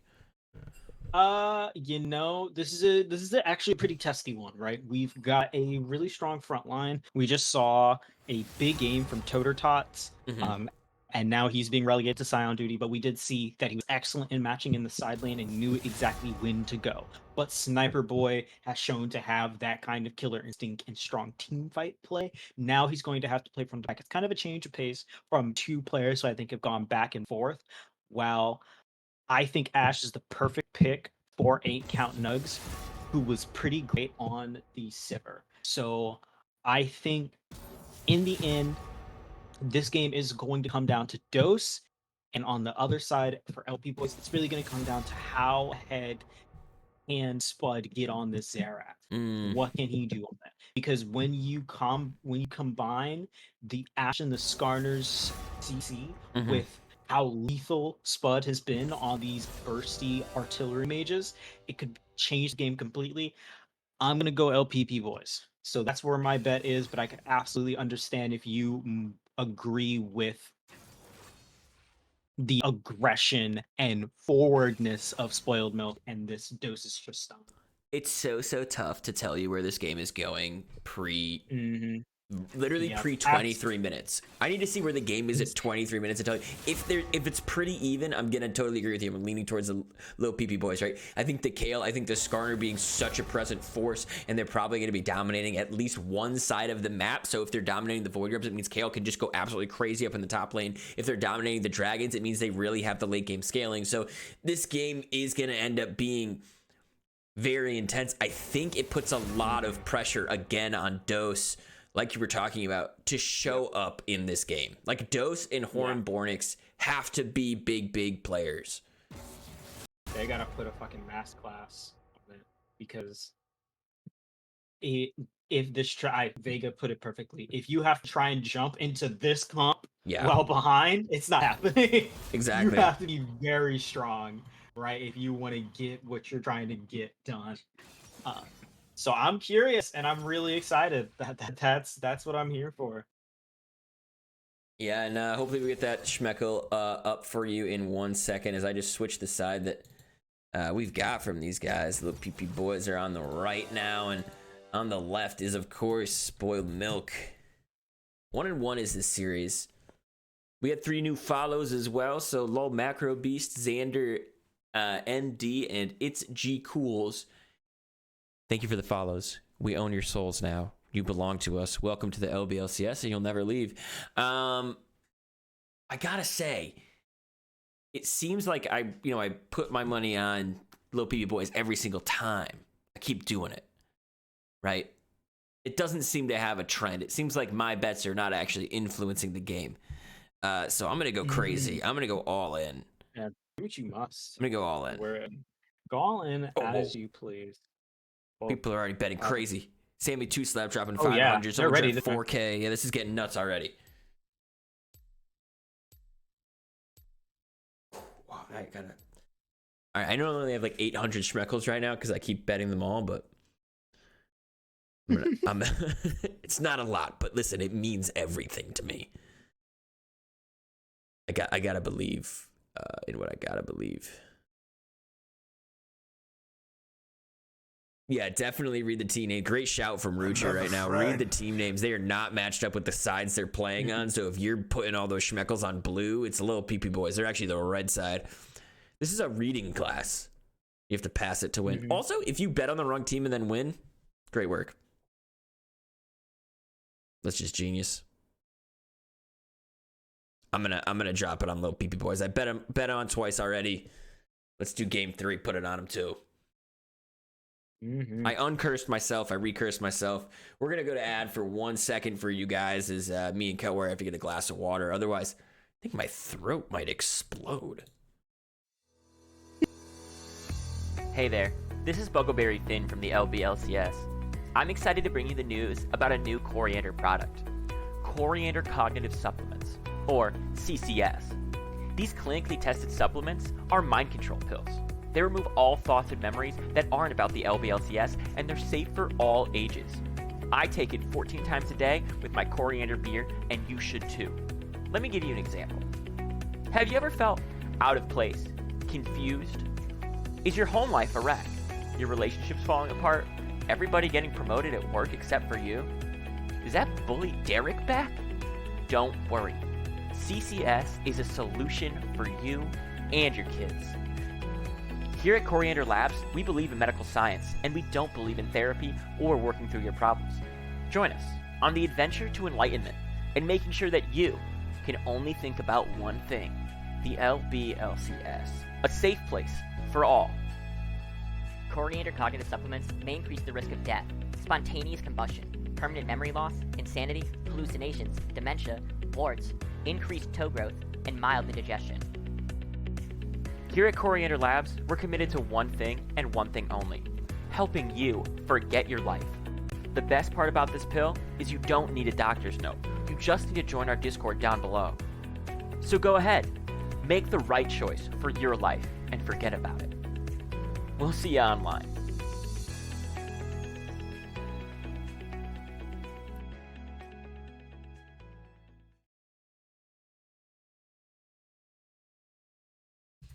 Obviously, if we get a little switch around of these logos for you guys, but we are back. Hopefully, you're investing in those coriander pills. I think they're going to do you guys a lot of good. I gotta say, I think it's going to be good for you guys if you. Grunt says, "Take all my money." Yeah, I think it's going to be good for you guys. I think it's a good investment. Don't mind if I do, right? You're offering. I want to promise you, I'm not going to do anything good with it. I'll take it all, but Yeah. It's like, I'll take it, but I don't know if that's really a good idea. I don't know if you want me to, but yeah, I'm at 10 seconds. Oh, immediately a pause. Right at 10. So, J Rule, this is sick. What is your guys' schedules? J Rule, check this out. Scroll down right now while we're in pause. And whether or not we get on pause right now, it doesn't matter. I'm focused solely on you, J Rule. You are the only one that J rules. Listen, here's what you're gonna do. Scroll down a little bit. If you're on mobile, ignore everything I'm saying because it won't look the same. If you're on your computer, scroll down a little bit. There is 5 major links to the 5 leagues that are out for this season. All the schedules are going to be right in there. I'm at 26, 27 cut wire, by the way, 28. And both teams seem to be doing secret invades. I'm like a second one. You can see everything about us. Okay, You can join our Discord. Yeah, pause. You can join our Discord down there. You can see everything about every league. Our website's also down there. You can click and just get to our website to see everything from there, too. Yeah, website's super awesome. Even if you don't end up joining the league, there's a really nice draft tool on our website as well. So feel free to use all of that stuff, dude. Totally free to use all that stuff. The other thing you can do is hit the donate buttons. Just give us your soul. Don't put in any amount of money. Just type in soul, and then we'll own your soul, and then you'll be really involved. So, do what you got to do, but that's a good idea. Yeah.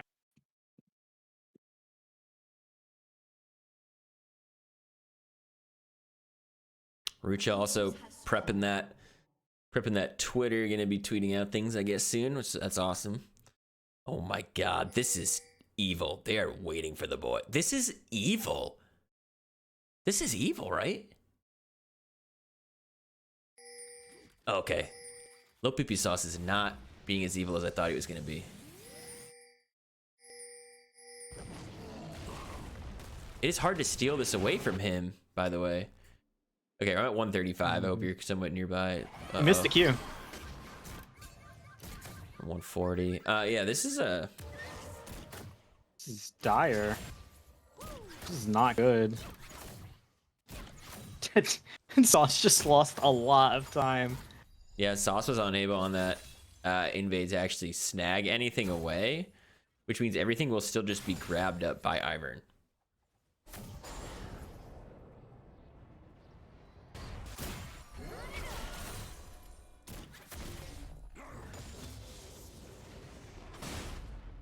Tototot's getting a lot of damage on a sniper boy. He's going to struggle in this lane to start a lot, but if he's able to get decent CS underneath this tower when it's pushed there, if he can just stay even with Sion, wait for a gank or two, it's going to be so impactful. Ivern's actually already going cross jungle.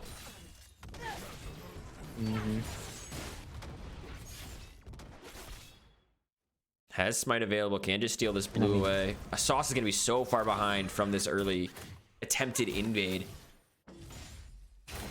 Mm-hmm.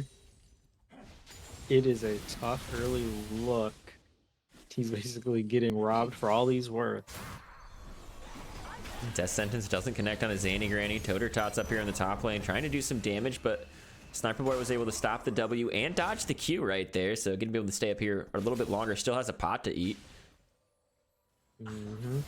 It's going to be really... I feel like I've said something's going to be really interesting like a million times discussed, but it is going to be a really interesting game because we're seeing a lot of these guys on characters like, you know, if we're talking about supportive ADCs, Ashe is basically kind of the better Sivir in that sense, right? You know, Ashe has so much utility and setup. Hoover kind of getting to play more, I'd argue, a more kind of directly aggressive pick. Like Tark is kind of works towards the peel and has and kind of relies on other people to engage for him. Thresh does the peeling and the engaging. I mean, new matchup in the mid lane. They've played 3 completely unique matchups, but the types of characters LPP Sauce is a little down, trying to find this engage onto Ivern right here. His dose is going up. Zanny Granny's going to try to CC them for a little bit. Here comes the jump in. Lord Spud is nearby. He has to flash away. Warren Borning's looking for it. Death Sentence is not going to connect. Nice heal from Zanny Granny onto them with the flash flay. First blood for Dose. Second blood for Hoover. And that is a big first play. Hoover immediately making himself known. Flashes over the wall. Ease right in. It's always to cause issues. So dangerous to give. Here's a Hex Flash coming forward again. Maybe find the Death Sentence does onto the Ashe right here, and Dose is going to drop a lot of damage onto them as well. Only a little bit going to be traded back from these guys as the bomb hits both, but it's so dangerous to give somebody a champion they feel comfortable on, and Hoover feels comfortable doing anything, being as aggressive as they need to be on this Thresh. He knows what he needs to do. This is a pick he always wanted to get last season, and now he's getting it this early in the season, and we'll hope. And he's hoping, you know, I love this phenomenon, especially with people who have like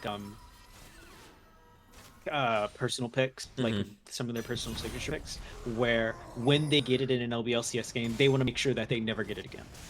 The jungle separation is about to get gnarly, especially after they pick up this kill right here. There's no flash for Spud. There's nowhere for him to go as a blue team claims that part of the feat right there. They got the first to 3 kills.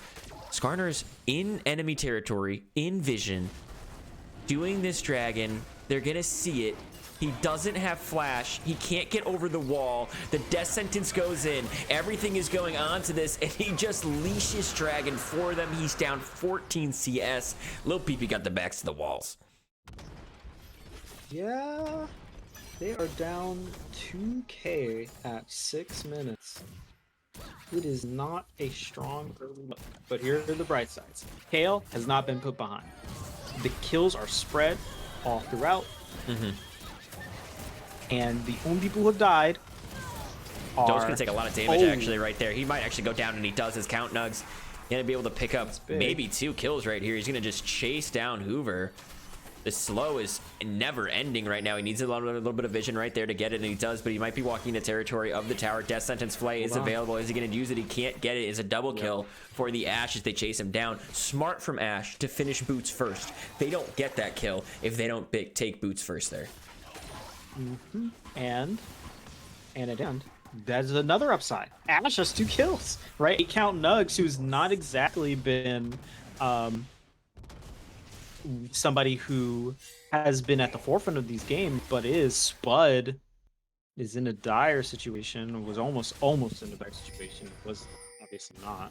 Yeah, able to get the slow off with their W. Always a good thing to use before the stun, because they're slow, they won't proactively look for you. Oh, Nugs, you were a little too far up. He's getting a lot of heals right there. Never went into tower, trying to knock him back into it. They don't get a nice lantern, but a nice Death Sentence too. The Death Sentence, the Flay does so much damage. Zanny Granny back to the pad.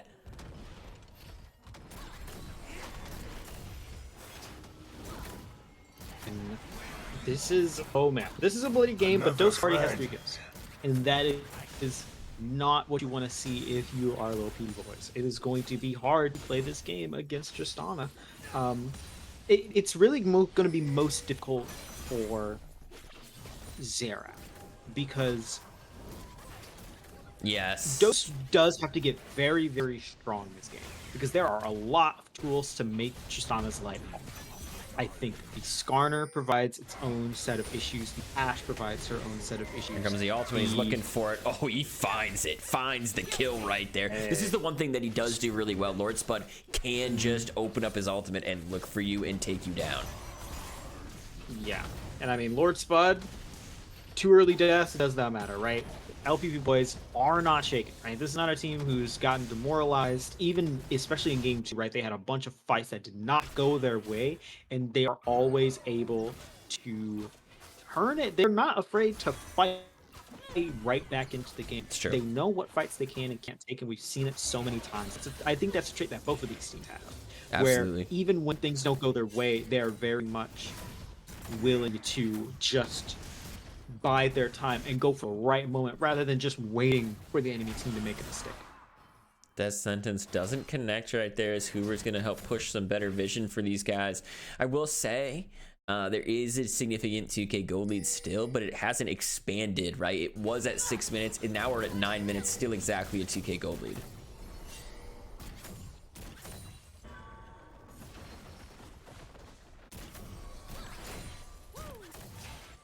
Gonna be pushing up, looking for more in this area. There's a lot of different ways for them to stall this game out. One of the ways is just to make sure you're at least trading an objective, right? They do have 3 Void Grubs. They do have the first Drake of the game. The next Drake coming up in about 1 minute and 10 seconds. So, oh, Lord Spud has a nice stun right there. Might be able to get out of that mid, and he does. Yep, and that's one of the typical things. If Zera can see a gank coming, he can stop a gank coming with that stun.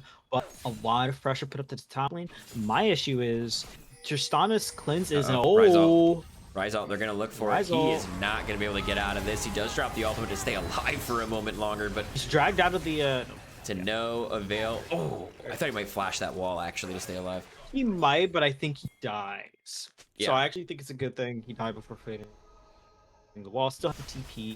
Unfortunately, with no wave coming in, it might be a little bit of turret damage. Oh, my thing was going to be that.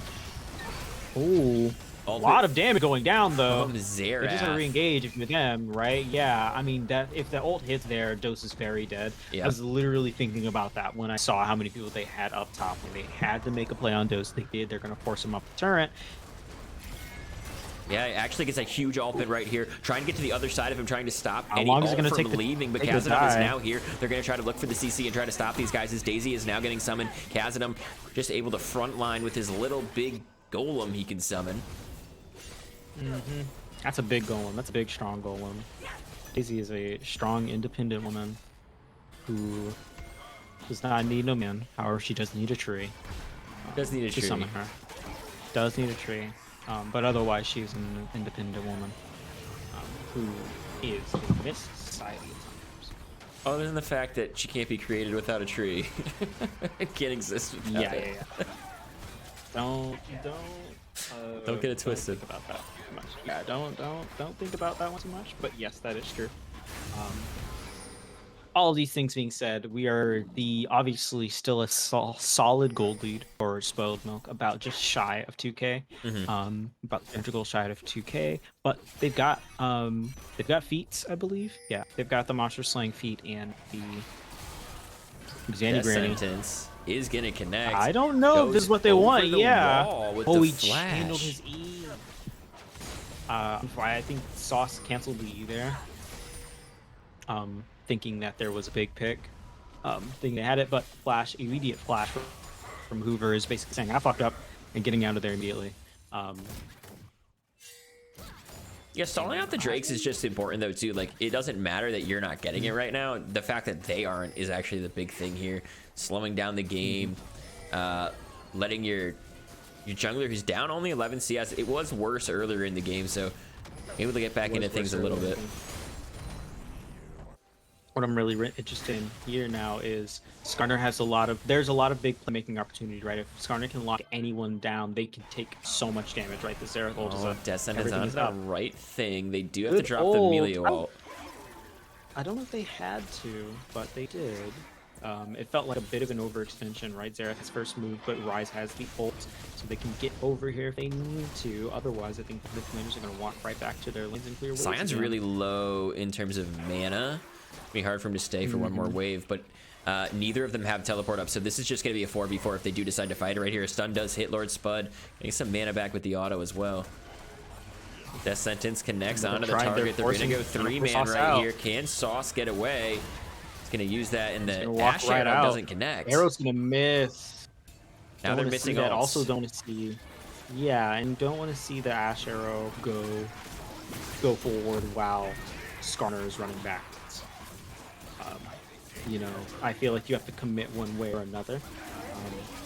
But it seems like they'll give up this, but so far they've lost 6 grubs, and they're going to give up the first 2 Drakes. So an early deficit for LPP Boiz, but once again, they're willing to fight. They've got a comp that can definitely capitalize off of picks. It's gotta see the important to slow the game down, though. Like, if you're gonna give up this Drake, just know you're gonna give up the Drake. Go get some farm in another lane. Try to stay up with this, because you do have a Kayle, right? You do have an Ashe, which means late game picks exist. Yes, you can find some picks. You can have a huge Kayle on the side lane, so don't overextend. Milk are running the map right there. It's spilled milk all over the map ever since that level 1 Ivern play, right? Just be chill, right? Accept the loss. Try to find the other plays. Oh, Death Sentence connects, and Zandy Granny's in a lot of trouble. He's able to stay alive. Not bad. Could be. I was gonna say, could be questionable actually for Spoiled Milk if 8-count Nugs wanted to force it forward. But they're just gonna take the solid trade. I am really interested in now. They're gonna see if they can set a trap. I do think this could be a risky trap to set if they did decide to go for it, because I don't know if they win that fight. Kale's level 11 now. Sniper Boy now 11. Yep, level 11 now. Starting to come on. Second most CS in the game. Zerath has the most right here, so this is something to watch, right? The gold lead starting to shrink even a little bit, even though the dragons are going the right way. For Milk to be, they have to close this game out early, right? They have to get these early objectives. They have the Kayle on the other side, so, you know, interesting to watch how this is playing out, and the fact that LPP Boiz are getting back into it. Yeah, the lead is almost, funnily enough, the lead is almost entirely Ivern Wars. And although I love both of these junglers, these are not junglers where a big lead is paramount to success. Could be a lot of damage. Does drop an ultimate, maybe just in time. Can they help him out? Maybe drop a big ultimate. They do right there. Kazanum is going to take a Daisy. It's going to walk them out. That Sentence connects. Maybe look for the play as well. The ultimate is coming too. Sniper Boiz right here trying to maybe do some damage. The CC is non-stop, but look how tanky this dude is. Just staying alive for so long. He can't stay alive forever. Can't move though. Yeah, you need to finish those mercs maybe at this rate, the way this is going. Yep, needs merc. Definitely needs some merc treads. The heart still didn't really. I was hoping he kind of. Well, here's the thing. It's a tricky thing because, like, you obviously you don't want to accept your death, but you also don't want to, like, you don't want to not get heart steal stacks. Yeah. But I feel like at some point there, you go back, you whack people a couple times, get some heart steal stacks for your troubles. I think he almost couldn't believe how much CC there was. The way they were able to stack it. I definitely think that's one of those deaths where you know how in the post-death scene it tells you how they're gonna go in here. They're gonna look for people. Kale's actually nearby. This could be massive if Kale's able to pick up a kill, is able to dodge the Death Sentence first. Now a lot of people are coming up to him though. This could be a massive problem as he takes so much damage from Toter Tots. It was I love the idea, but when you have to have that stun connect from Spud, doesn't happen. Kayle is now stuck between a rock and a hard place, and his odds is going to be annoying. Stun's going to go right there as well. Dose is going to be able to chunk a big bunch of damage onto Spud. Yeah, now might get some CC onto him though. Joke's on him. Lord Spud is going to drop the ultimate, misses one, does not miss again. He was like, I don't miss anything. I don't miss. That was coolly missed one. Was all right. Enough of that. Big kill And yeah, you can see why Spud is clean on these artillery mages. We saw it with the Ziggs ults, we saw it with the Vel'Koz combos, now we're seeing it with the Xerath ults. Uber, looking, searching, looking. Yeah, he does want to find something. Human Disaster and Miximum Dennis, thank you guys so much for the follow. Welcome to the low budget LCS. By following this channel, you've given us your soul and all rights to do whatever we want with it. Thank you so much, and you'll never leave. Never. Ever, ever. Hoover, he wants to kill. This is that Always danger that we looking. talked about, right? With the Thresh. He's hungry. Always hungry, always looking. Next Drake is coming up here soon. I'm gonna be really interested in seeing because, obviously, without the first thing that comes to mind is that, it's not so much that LPP boys really want to be their first or really want to be their second. Hoover to flash out. Can they find the damage? Sniper Boy looking for it. Aaron just trying to find the damage. He's going to have to drop ultimate on himself to be scared of Dose right there. And it's actually Xerath that picks up the one kill. Wow. Toto Tots maybe don't, and a little bit too far in. Has to try to run away. Sauce coming over the wall looking for some CC onto these guys. Not going to be able to find it.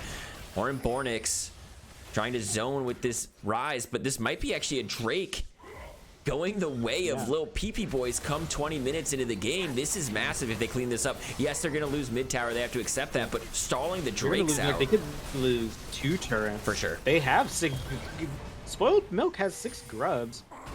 They're going to drop the ultimate, actually. They're looking for something right now onto Lord Spud. They pick up the Dragon first, though. Nice use of the Blast Cone to try to reposition him, but now Rise using that teleport, trying to come in here, and he does. This is going to be massive for low PP boys. They just Look at the numbers, though. But they don't. It's a 1-for-1 so far. It is going to be the KO that goes down. Toto Tots is going to go down as well, but now he's in the death mode, and Nugs has to be so careful. Drop the slows. They're able to find some CC onto him. Horn Bornix also going to go down. Xerath goes to 4-2. Ash goes to 3-0. Still no kills on the KO, but they're able to pick up that Dragon. Nice use of the Lantern Uber to get Khazad out of there.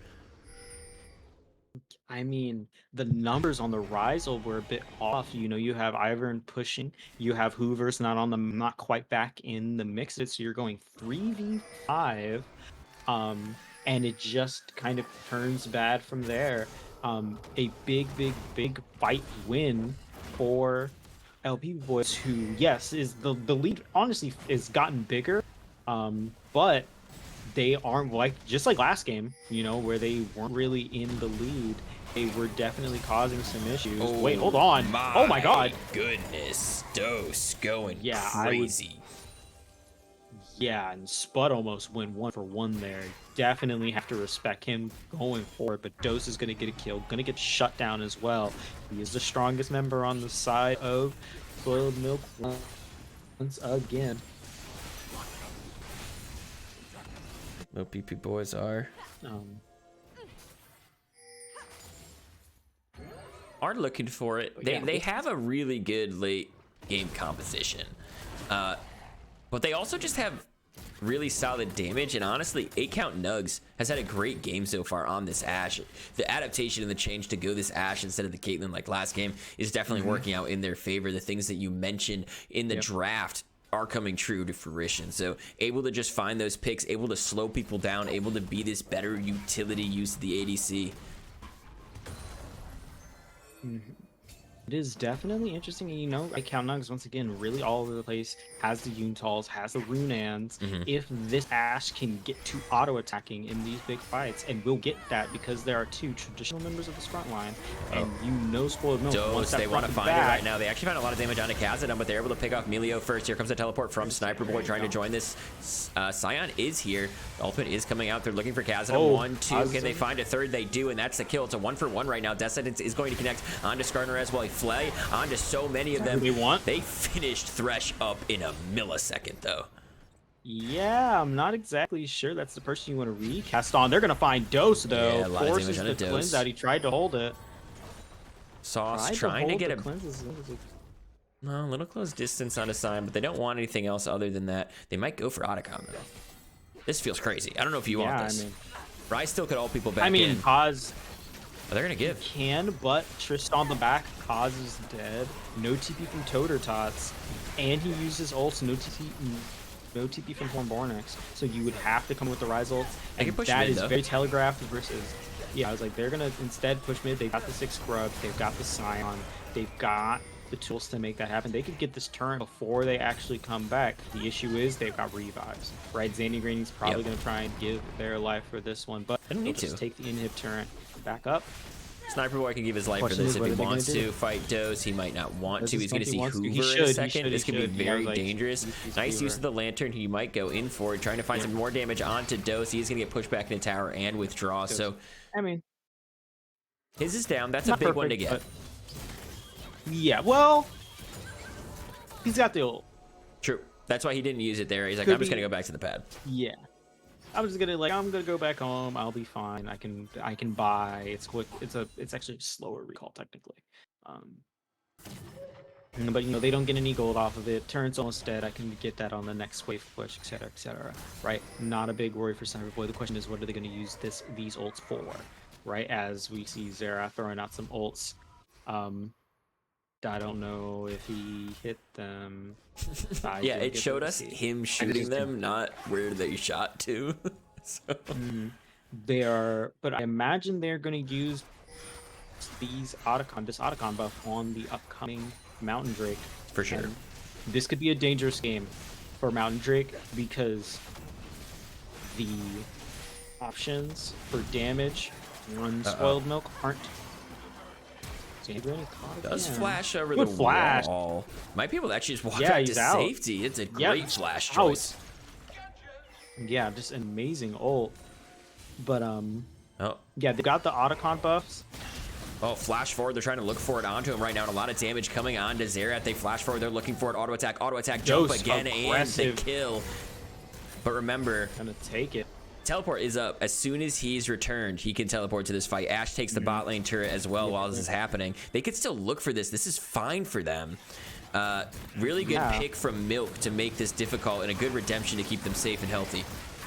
Sauce is crazy if he looks for this. There's a teleport coming in. Okay, Here comes there's the Sauce. TP. They want to find this right now. Nice sentence to try to deter them of Sauce, late. it's Backwards fun. as well. It's Late, getting he's not gonna Ivern get into picks it. it up. That's a lot of damage coming out onto them right now, though. Nugs now peppering in the rest of it. Can they find the damage onto Horman Bornix? Yes, they do. It's not enough to kill him, though. Not quite yet as Sauce goes down. He is withdrawing. damage Everybody else is being withdrawing. taken. Horman Bornix. Spud is alone. He does trade 2 for 1. Everybody else returned. Kale solo top can push hard. Wow, that Rise is much more online than I gave him credit for. Pumped out some fucking damage with Dose. They shredded, and did they withdraw? Yes. So it doesn't mean that many kills. Yes, but they won the fight. They got the Drake, they won the fight, and really the only thing they're gonna lose is Hornbornix, obviously, Hoover, and the top turn. Right. But we can tell even in a fight where I feel like we saw a big ult from Sauce. It felt like they got a lot of what they wanted. Sniper Boy. Nice dodges. Does have flash he's out. available. Out. Soda Tots didn't know where everyone else was. Didn't want to but push no it too mana. hard. Wow, what Almost a root, by the 16. way. Did not I know no kills on this Kale almost yet. like one level away. Yeah. No kills on the Kale. Second item on the way. Yep, second item is finished. The Rabadons, and I think going for a maybe a Zanya's. Could be a Zanya's. We'll see what they end up going for right there. I would assume that that's what that is going to be based on how quickly teams have been showing up. If you buy those extra couple of seconds, you're going to really put yourself in a really good spot to win it. So I'm really interesting. Oh, Shadow Point. Shout out to Sam the Human. I forgot that. item was right. set. So many items have a needlessly large amount in them now. So forgive me. Dose going in. I don't know if he wanted to. A little Oh, he early on does. that. Yes, he does. The ult Does from he? Rise Yeah, was that's so clean behind him. Bornix on this Rise just seems to have a great understanding of how to really make good use out of this ult. Meanwhile, Sniper Boy is taking a lot of damage. Yeah, they're going to have to give inhib right here as Milk have been taking charge of this game literally since level 1. We've seen it the entire time. They've been playing out of their mind and crazy. Good ultimate from Sniper Boy Very onto last himself, but second. huge ult from Toter Tots to make sure he's CC'd at the end of it. Toter Tots is doing his thing. absolutely playing that for perfection. No side lane threat. Top solo laner said it is a barren angle for Spoiled Milk. They're gonna run away with this one. There's a ward in there. He can see it. It's not being blocked off. Can he get over this wall, have though? So many ways. Be very dangerous. And knockup is a really good time, but he has to go over the wall right now. A nice death sentence means that he cannot, and he's going to go over the wall. Here comes Dose as well. Going to jump over, look for him. They're going to be able to finish him off. He's able to get an ultimate and stay alive for a moment longer, and even a heal in there, but it will not matter anything past that as they pick up Baron. Yeah, I mean, the thing is, it is very, very hard for Sauce to steal this game. Rise Root, Thresh Foot, Thresh Stun, Daisy, and Tristol all to top it off. It is near, we saw it in last Drake, and we saw it in that Baron fight. It is near impossible for Skarner to go in for a solo steal. There has to be more. And the issue, really, that's arising with this LPP comp is that Skarner's the only one who can go in, right? Yeah. He's the only frontliner. He's the only one who can soak the pressure. So if Ash's ult doesn't hit, oh no, Sniper Boy, wrong place, wrong time. Everybody is behind you. You're gonna have to find a way to do damage onto the right people. You're gonna get ulted back into everybody right there. You're gonna get CC'd into oblivion, and Dose is dominating. Yep, Dose and Bornix this game. Tototop's also holding it down in the side, and there's just everything is it's all coming up. Spoiled Milk, right? Yeah, Ash actually can deal with Scion. Look at how much damage Ash does to Scion. That's a lot of damage. The IE is coming through. That's without a Kraken, but the Yuntal will do it. You know, let an LDR come through, and this Ash will start to cause a lot of problems. Oh, look at the damage. Here the all comes. They're going to be able to find a kill. I think on a Kazanum, can he hit him, though, one more time? The Redemption will heal a lot, so if it does go off, he will be safe, and he is safe right there. Death Sentence does connect onto this area. Here comes the all-in and the flay from Thresh. It's everything, and now Scion's going to be able to find it as well. Dose jumping into the backline, trying to clean them up, and they do. Nugs is here too little too late. They cannot help their team, as Sauce is the last one to go down in the fray, but Kale is now alive. Can Nugs and Kale hang on to this game? They're about half health. They're a little bit lower. They're trying to flash away. They do get away. Nice Death Sentence dodge right there from them. And now Kale trying to clean this up right now, trying to hang on to the base. They have a lot of their life still. They should still have the ultimate for themselves. They do. They're able to trade a little bit, but they're not able to get closer for the autos. The flash forward is going to get one. They're going to get two. Ash is able to pick up another one right there, but they still have Baron. They're pushing into the base, and they're looking for the end of the game. Death Sentence gets on to one. Will keep them alive. A nice use of the barrier, but they're not going to be able to do it. And it's over. Game three goes to Spoiled Milk. Wow, what a series. Spoiled Milk show up in game 3, had solid control over it for the extent of the game, and there was just an elite showing. Oh man, that was a banger series. Every game over 30 minutes, albeit this one just 6 seconds over, but still very close games, neck and neck. If this one goes 5 minutes longer, maybe Kale gets to a place where they can just blow these guys up, but they were able to railroad this game from the very start of it, from that Ivern level 1 pushing Skarner out of the jungle into taking the blue buff, into just constant battles everywhere across the map. Really well played from all 10 members of these teams. It was, and yeah, I was like, everybody popped off. I mean, Hoover on this game 3 Thresh looked perfect, right? Always looking for something. Felt like if he wanted to hit a hook, it would hit, right? Kaz on the Ivern in this game last was perfect. Even on the Maokai in game 1 was a huge problem. Totobots in game 2 and 3 was a menace. But Bornix and Dose really popped off in these last 2 games. Dose especially on the Trist. Man, it has been great. What a series. This has been a totally great series. Really wonderful to cast with you, Cutwire, as always. Really great to everybody that came out. Thank you guys so much for all the follows, all of the support that you always have for us. If you're not part of our Discord, please go down, join us, guys. Hang out with us, play games, have fun. Everybody else, I hope you have an amazing night. Great start to your week. Guess who's back tomorrow, Cutwire? It's a LeChance Vega cast, I heard. On the docket, that's what we got. La Vega. La Vega, one of my favorite duos of the cast. They're coming back up. So, friend. And as we're going off, Bad Guy Maddox, thank you so much for the follow right at the end of the stream. Thank you for giving us your soul by hitting the follow button. We now own the rights to your soul. So, you'll never escape us, but welcome to the Low Budget LCS. I hope you have a great time. Yeah, man. Cutwire, you want to sign us off? You want It's fun. to name your favorite color and then your shoe size really quick? Not trying to dox you too hard, but really quick. Fuchsia 9.5. Wow. 8.5. Right. Wait. Okay.